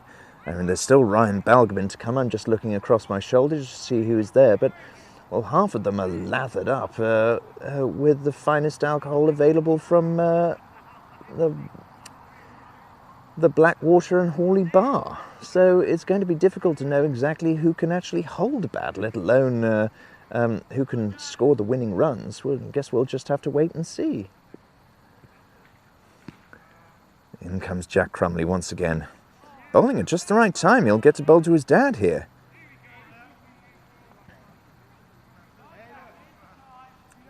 So, at the moment, 59 for 3.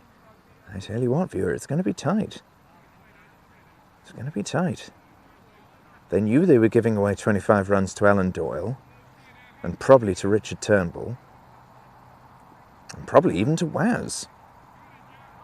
So it's can everyone else make up the rest?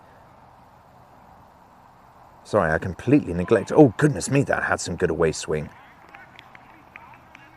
Wow, this could actually prove to be a tense game, ladies and gentlemen. I was wondering who the batsman was there, but I just realised Alan Doyle came out to umpire in his pads. It's where he's most comfortable. Probably takes them to bed with him. Sleeps in his pads. Goes to work in his pads. Drives in his pads. Lives his pads. Wide ball, and I'm afraid it was. No harsh call there. Eddie was a superstar. Good to hear.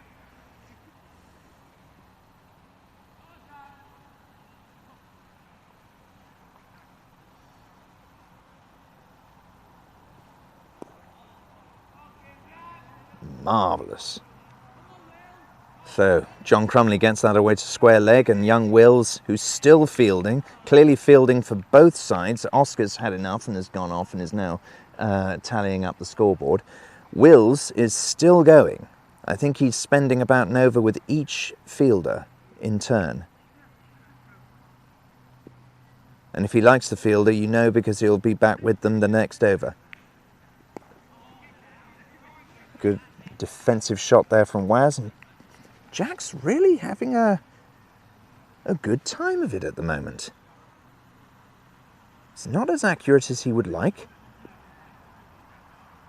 but he's not being knocked away from any.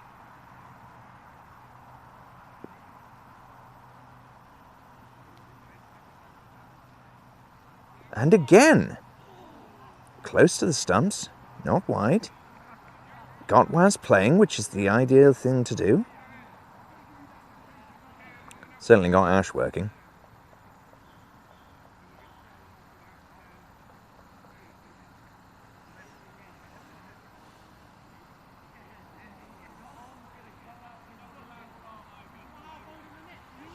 Yes, completely forgot Rosie in that tally. So basically, if you have those four batsmen, you know, Waz could go either way, but you get three solid batsmen scoring the 25 runs. When you get two of them out for modest totals, where does the rest of the runs come from? Here's a conundrum. And now, I think this is a bit... he can never resist it. Baz is coming on to bowl. To be fair, He's still working off that broken finger. So he's trying to work himself back into some form. But as Baz says, he doesn't know whether he's going to spin it or not. He'll try to. There we go. Does it turn? I think it does. Yes, it does. John Crumley's been given. Came out of his crease. Guilty as charged. And finger of Alan Doyle goes up, calling him out. And it brings to the crease the Frimley Express, which probably means at some point Smokin' Joe will come back on to bowl. Smokin' Joe does like to bowl to his dad. So yes. Thankfully this list just came up. So Richard Turnbull out for 11 and Stephen Rose only 4. Triumph by Charlotte Dunford really put the dads under some pressure. It's really only Alan Doyle that's put together a proper score. I think at the moment I would have the lads as favourite to win this game. And what does that say about our club? It means we have a strong academy on our way, viewers. A strong academy. Or just dads that can't play very well. And on that very note, the chairman is walking to me.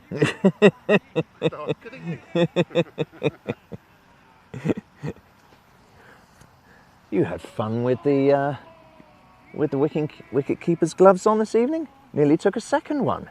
Nearly. I feel that I'm not going to have so much fun when I get out of bed tomorrow morning. If No? that's even possible. Or what, you had to bend over? Yes, I You haven't had to do that for years, have you? Excuse me, viewer. No. No, it's really quite seizing up a bit. But what good fun. What a good laugh. Great laugh. I've been telling the viewers about how as a new club, we haven't got as many fixtures as we would like. We're open to have as many as we can possibly get, but in the meantime, Absolutely. the club spirit is so high that we've been organising inter-club games. That's true. Yeah, in fact, when there's been the cancellation... And there's been another wicket. Goodness me. Chairman, you're distracting me. Goodness He's me. got my back. It's I do good. apologise. Oh, it's your bat, is it? Yes, you're right with the fixtures. Yes, we are always looking for fixtures. But with the rain delays and the COVID issues that have cancelled games, that's where we've managed to get enough players to play the inter-club games. Indeed. So it's kept the game alive, if you like. Well, Alan Johnson didn't even stick around long enough. Thank you, Rob. See you later. Alan Johnson was out. I believe that was LBW, followed by Baz. Didn't even stick around long enough to allow his own son to bowl at him. What a shower. But here we go. Now this is an interesting card. So Ryan Balgabind, first 11 vice captain, is coming to the wicket. He was the skipper of our very first game against Greyshot. Now Ryan is still carrying a minor hamstring injury, but actually, even though that he's got all the lads chanting at him, he could. Oh goodness me! Baz, that was a wide ball in my book, but Baz is turning it on the positive side of things. And amazed that Dan Hall Galley didn't give that as a wide, but then again, Dan Hall Galley firmly believes that mid-off is at cover point. I'm not going to let him forget that. He'll defend it to the ends of the earth, of course. But beside the point. Lads are giving it some stick out there, but these two, Ryan Balgabind and Waz Raja, if they get themselves going, they could put the game in the balance. Firmly in the balance. The thing that is not in the dad's favour at the moment is that they've only had one retirement, and that is Alan Doyle, who's kept his pads on, and it now makes sense to me. I think he thinks that he's going to bat again.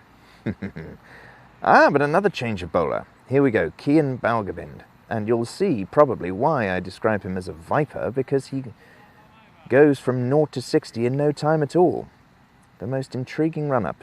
It looks like he barely has a run-up, and you, viewer, will see why in just a second. Look at that.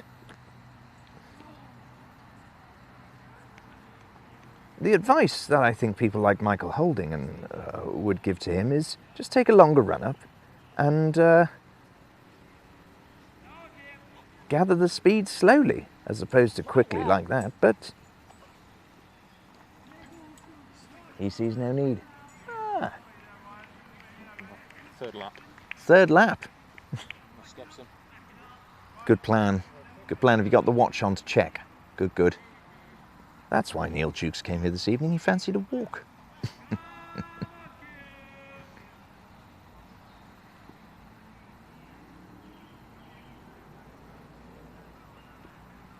Ah, there we go. And that's another reason that Cian Balgabind is on to bowl to his dad, and his dad gets him away to mid-fine leg and square leg.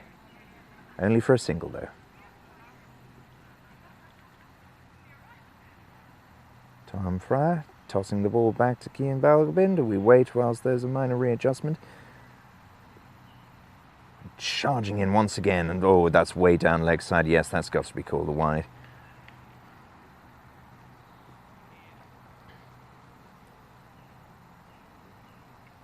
Cian, once again, his dad's a fine bowler. Could be a fine bowler when he gets it on the stumps. When he gets it on the stumps, it's logic, really, viewer, really, isn't it? If you get it on the stumps, you have a better chance of taking a wicket. But with the right-hander, obviously Waz is left-handed batsman, but with the right-handed bat, Cian needs to bring it to off-stump a lot more. He's got it sort of going down leg quite a bit at the moment. If he brings it to the offside, he'll take quite a few more wickets. But a great young prospect and an enthusiastic cricketer as well.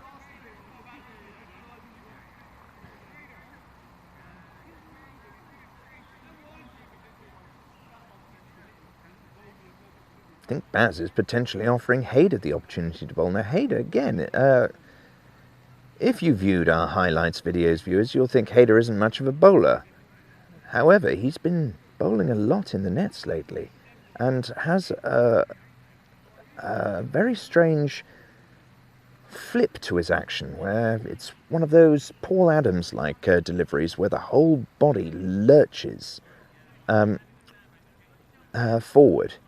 It's not blind, he is actually looking at the wicket when he delivers the ball, but it's quite an unconventional action, shall we say. There, look, so he is able to look at the wicket, but he hasn't got his whole body wretched over, but he does deliver or generate a lot of pace out of that action. All actions work, so long as they're legal.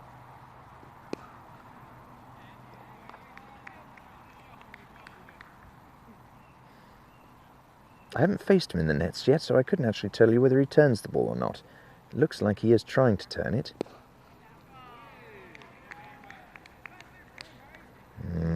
Dad's run rate has slowed quite significantly. We're not quite at the 10-over mark yet. Or are we? It's a rather small screen viewer. We have passed the 10-over mark. I was very surprised when I learned that we hadn't, but we have. But yes, the run rate is not quite where the dads would like it to be, I suspect. With only 8 overs to go after this delivery, it's a tall order. It's a tall order.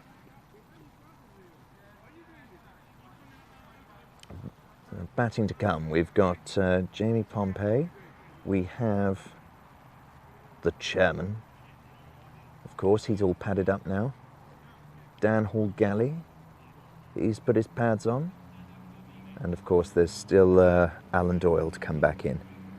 So there is batting to come. Oh, and Waz hits that high in the air, Ash is underneath it and takes it in the glove, so another wicket goes down. Waz Raja got impatient. I think realised that actually the run rate did need to continue, and Oh, Hayder's going to be very satisfied about that. I've just realised that, yes, son beat father. And there's always merriment when that occurs, isn't there? And Hayder will not let his dad forget that for a long time, I highly suspect. So yes, there we go. Wasim Raja caught Ash Kanaka Medala, bowled Hayder Raja for 3 off 13 deliveries. This is, well, the last Dad's Lads inter-club game that we had. It went the way of the lads. But it was a far closer game than this is thus far. Really, only batsman for the Dads that has performed was Alan Doyle. Richard Turnbull was on his way to a decent score, but as soon as he fell, then the Dads have started capitulating. But Dan Hall-Galley is now coming out to bat. And Ryan Balgobin walked straight past him before realising that he's still batting, and Dan Hall-Galley is a player, not an umpire, now. But they'll both realise the situation, see that the score needs to start picking up. So even for the loss of a wicket, I think it's key that they need to start moving on. So Dan Hall-Galley will face Kean. It's getting quite dark here now, viewers, so quite hard to spot the ball.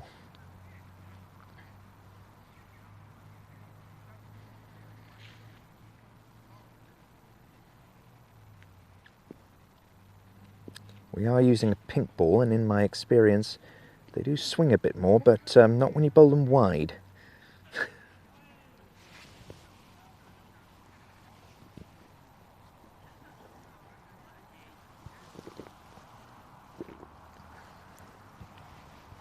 Well, certainly if you bowl them that wide, the swing can't help you. Didn't quite get the horsepower that he was looking for there. In he goes. Tonked away by Dan. Not for a vast amount. It's not going to go to the boundary. Smoking Joe's after it, and the outfield grass is still quite long.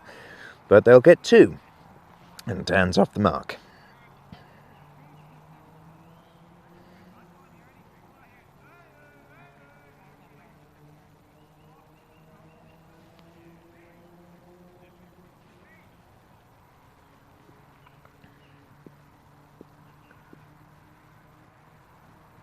Kean's in once again, and Dan takes a swipe at that one, completely misses it, was nowhere near the ball, so no major appeal or anything along those lines, not even an ooh for the bowler. It was, everything was hopeful about that delivery and nothing delivered. Oh my goodness me, oh my God. Oh.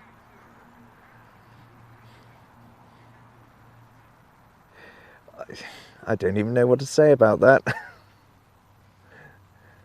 I'm sure Dan will have something to say about it later. He'll have a good excuse as to why. Let's see what he does now. Oh, goodness me, that ball's in the air. Who's going to go for it? Nobody goes for it. Even the first 11 wicket-keeper doesn't go for it. But in the end, there's a run-out. My goodness me, and Dan has run out Ryan.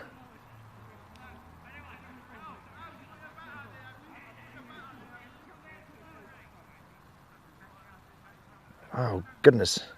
Well, you see these comedies of errors happen in...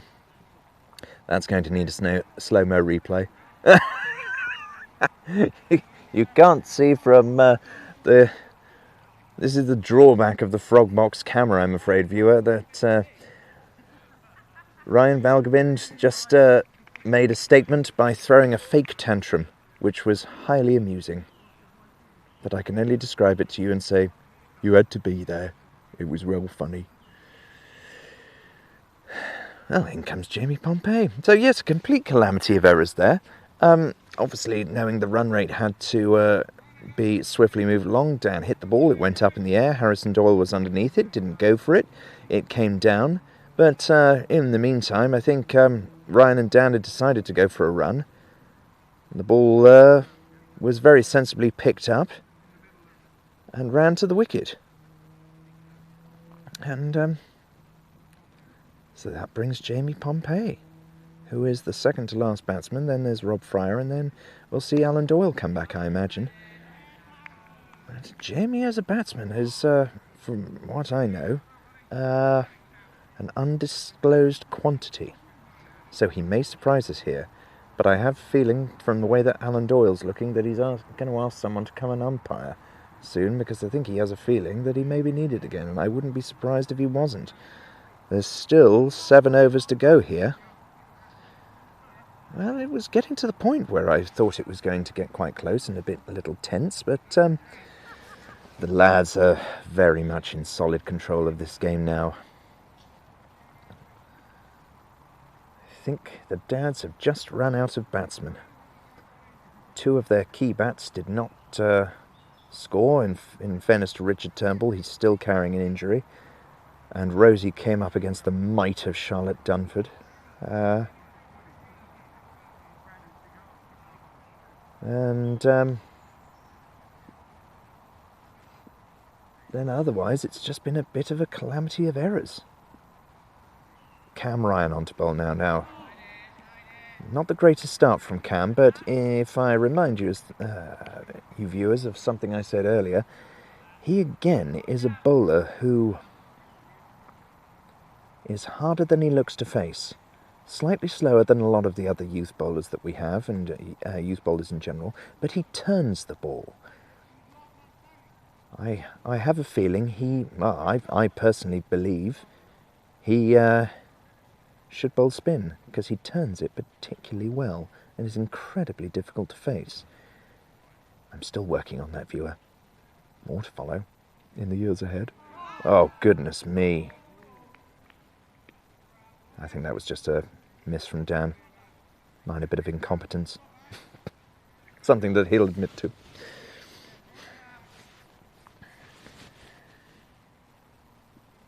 And Oscar has returned to the field, probably because his dad's playing. Mind you, I can't see Wills in the field at the moment, so it could well be that they're tag teaming. Yeah, Wills is out on the border, looking like he's sheltering from the mosquitoes. So, but Oscar's on, chucking around his cap. Wide delivery there from Cam Ryan, which is really all that's keeping the Dad's run rate from still going at the moment. And thwacks it through the covers. Hayder's chasing after it. Hat comes off. Wide-brimmed hat that Hayder regularly wears. Ball comes in and is missed by Tom Fryer, but picked up by Harrison Doyle. And there is only a single. Everything helps, though. You still have to get... Just calculating in my head, viewers, for the lack of a calculator, they still have to get 64 more runs. 64 more runs. It's nearly only halfway there, so it looks, as I was saying, a bit of a forlorn hope. Well, I think that probably says it all about Jamie's quantity as a batsman, but who knows? And for any of you watching us that would like an update on the England game, looks like England have just lost a wicket. Looks like Jos Buttler is out.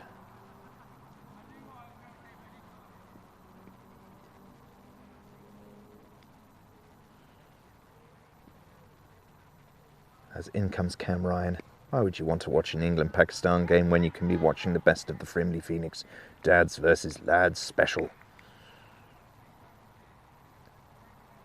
Sponsored by the Googly Fund.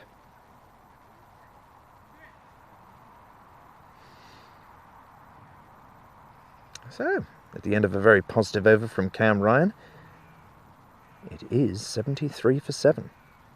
And they're running out of time.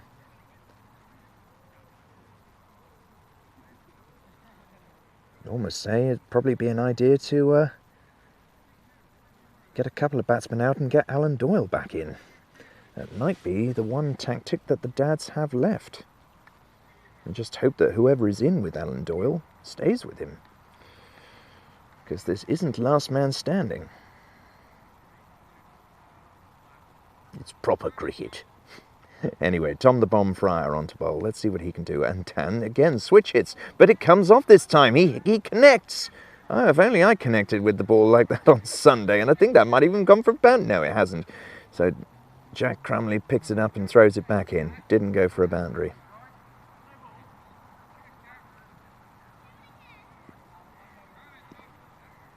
So only a signal for what was actually quite a good shot. Only a signal, and Jamie hits that. It bounces just in front of Harrison Doyle.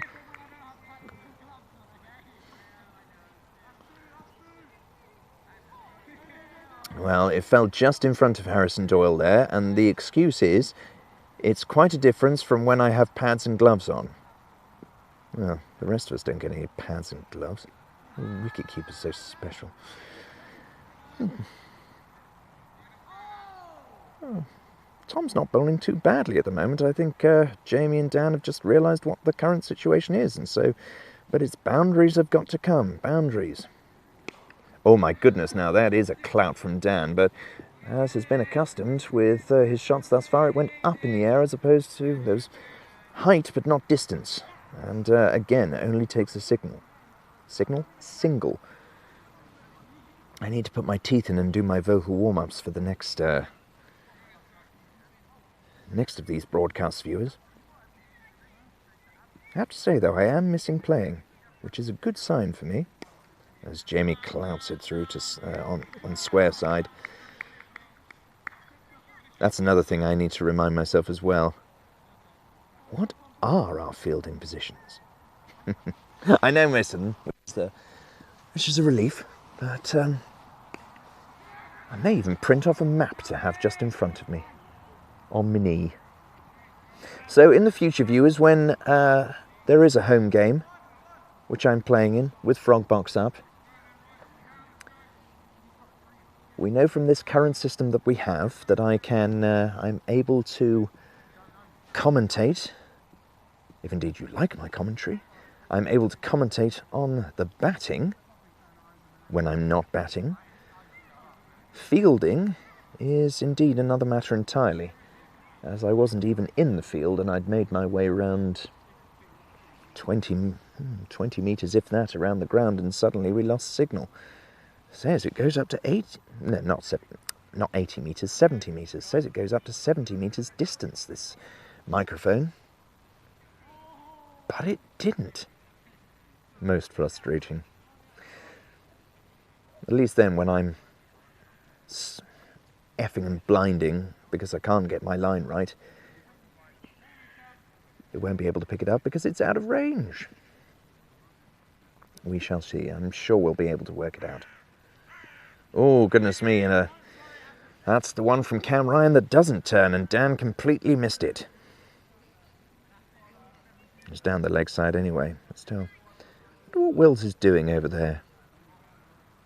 Looks like he's taking his shoe off or something. And imagine him getting hit by a cricket ball. Well, appeal goes up. But no interest from the umpire. Sure, Alan Doyle's thinking, please give him out, doesn't matter whether he's out or not, just get him out so I can get back in. There are, after this over, 4 to go. Another wide delivery. Say another. Cam's been very efficient, actually.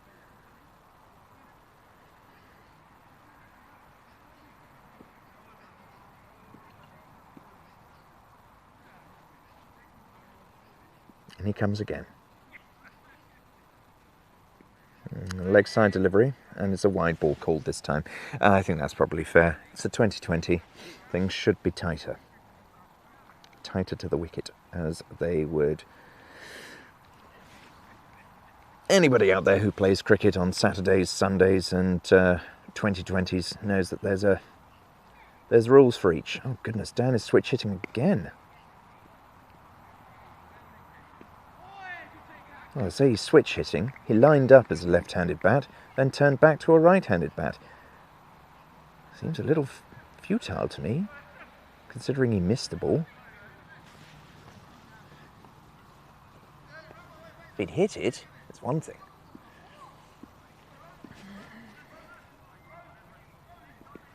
Oh, goodness me. Oh, he's getting closer. He's getting closer.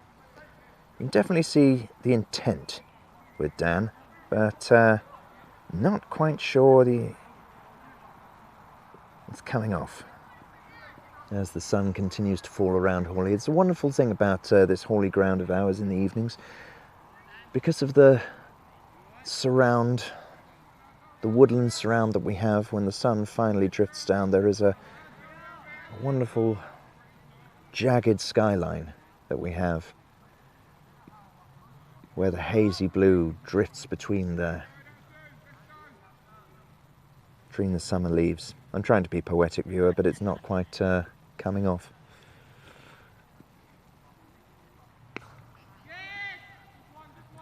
Another ball from Tom. In. Oh, and there's a chance for a run out, but Jamie just makes his ground in time. I'll stick to cricket. Poetry was something I did 20 years ago.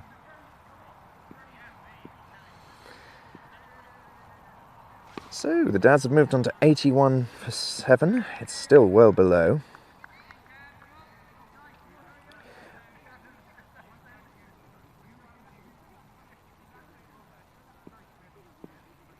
Master Ryan will be getting 70 wickets a season by the time he turns 20. You heard it here first. I tell you what, if he does, then, well, we'll go and celebrate together somewhere.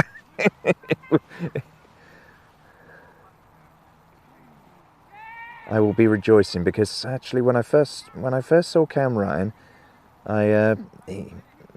as was stated in the highlight video that I did, he was indeed coming in from South Australia. The run was ridiculously long for what he was delivering. He's shortened his run up since then,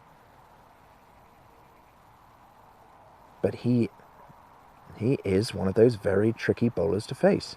As Tom comes in once more, and Jamie swept, and oh goodness me, I think Smoke and Joe Johnson should hang his head in shame for that one. He went after it, put his foot in front of it, and it was one where the ball just bounced over the top of it. And he had a little chase, and Jamie Pompey gets the single. But it's all singles at the moment, and no major boundaries, as Dan Hall-Galley yet again switch hits. At least he connects this time. And Hayder falls, and the ball hits his leg and comes back in. So yet another over goes down. I think we have 3 to go.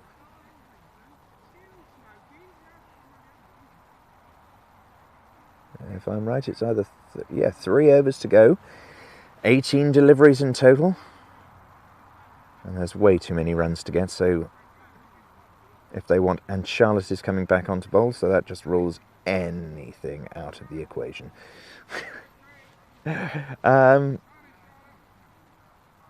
Yes, I think it's now hit out or get out, if that's correct. Hit it or get out. Boundaries needed. It's the only way forward. Let's see what Dan can do here. He hits it. Well, that's a boundary, so that's a good start, but that's all on Charlotte's fault, I'm afraid, Charlotte. That, yes. That was, got what it deserved.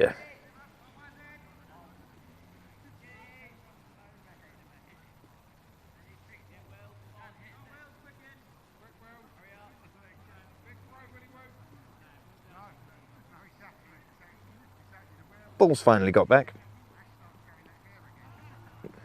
Went into the bushes just past the garage, and little Will's had to run and get it because now even the lads are extra lazy. Now Charlotte comes in for her second delivery. Let's hope she can do better this time. Oh dear, it's a high one. High floater, and Dan's clobbered that. That's going to be a 6. Oh my God, and he's never going to let anyone forget that one. Oh dearie me, he's not. Richard Turnbull giving Charlotte some words of wisdom. Yes, she's got to pitch it. If she pitches it, she's got the chance. If she gives him a dolly like that, he's going to clobber it. Even Dan is going to clobber that one. Dan has now moved on to 17. So actually, it's not too far away from him having to walk, and he'll be most happy about that as well. He's incredibly supportive of the youngsters, is Dan. Oh, and that's gone high. And Smoking Joe has a chance to get it, and he's dropped it! Smoking Joe drops the ball.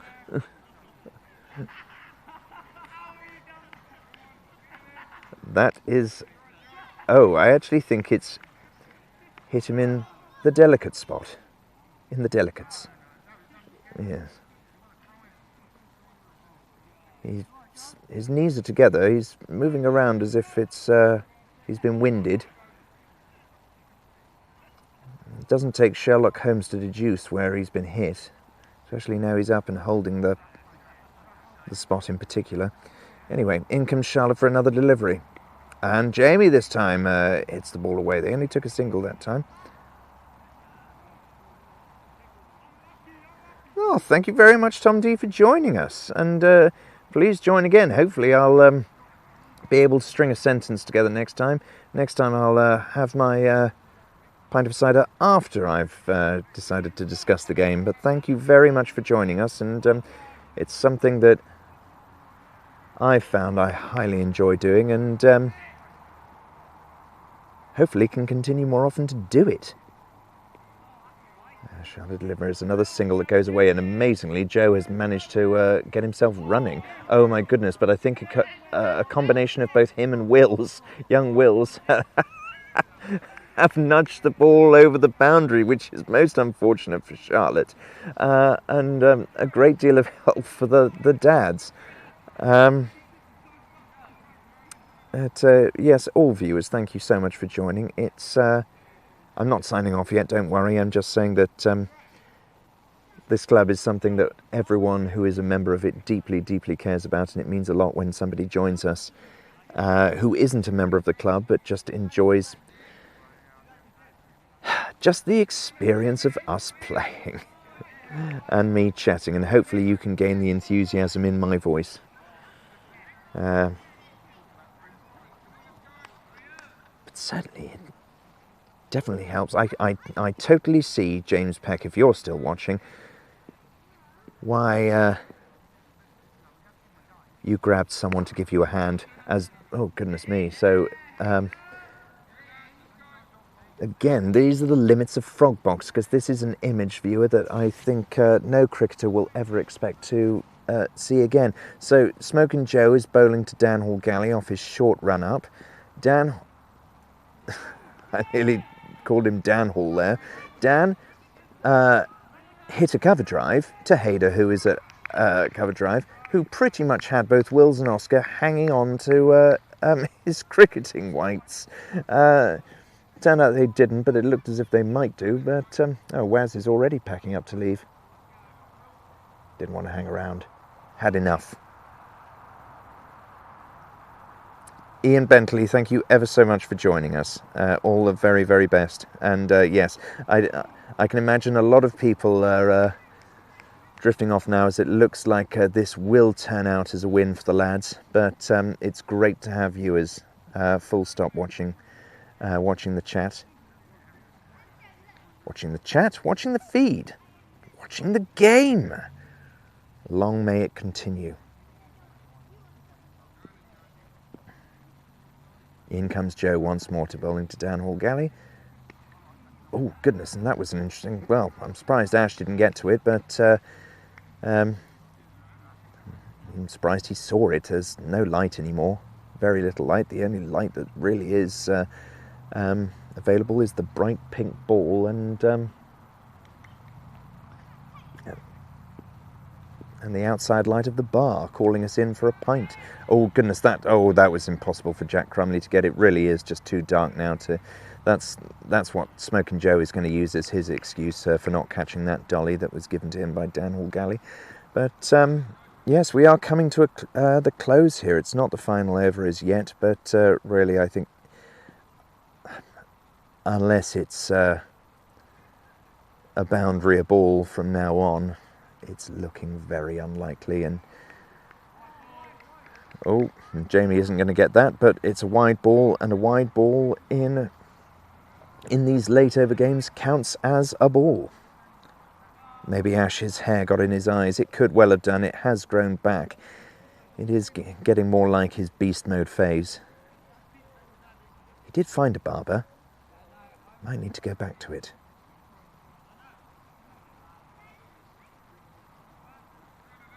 Listening from Germany, my goodness me. Oh, how wonderful. Play cricket out in Germany. Maybe at some point we could arrange a tour. That would be nice. We've got a lot of places to tour at the moment. We have a sister club out in South Africa. So that's probably about 5 years worth of saving for us. Oh, goodness me, and is that a stumping? Yes, that's stumping. I think Dan was still holding out for the win, but it brings the chairman to the crease. I think Dan Dan got about 19, which is par for Dan, definitely. But it brings the chairman to the crease, so it's a nice bit of fun to have. And Alan is getting ready. I think that's now the only hope. Cricket is the fastest growing participant sport in Germany. I think we should get in touch with our fixtures secretary, and if it's the fastest growing participant sport in Germany, then probably we may be at, well, it's probably a level above us, but but any excuse really. I like German beer. I have friends in Munich and Berlin. Wouldn't mind seeing them. Do tell us where you're from, Christopher Weffing. Goodness me! Oh, and a triumph of the first order has just occurred, viewer. The chairman hit a boundary. I'm shocked and appalled by the state of affairs. It wasn't even his son bowling. It's Baz. No purchase for Baz, but yeah, chairman hit a boundary. Just what was needed, and he's going for it again. I can see it, and he's clobbed it again. And I think he's got another one.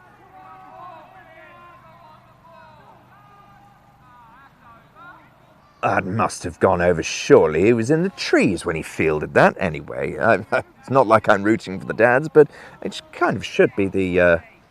Oh, yes, it did go. It did go. I think 16 off 3. Can Rob do it? This is totally unexpected. Oh, well, club down onto the floor, but Jamie's... Oh, well, I think Jamie's... Yes, Jamie's done the right thing. I think he's thrown away his wicket on purpose there to get Alan Doyle back in. So this thing is just... It's out of reach for the dads now. It's now reached the point where there's 2 deliveries to come. And, well, after that little run, if you can count that, I don't believe you can, it will be about 14 or 15 to get. So, Mr. Chairman, I'm sure... Goodness me, well, there goes one boundary off Alan Doyle. My word, what a strike that was. Yes, we've been talking about your isolation, Adam Dukes.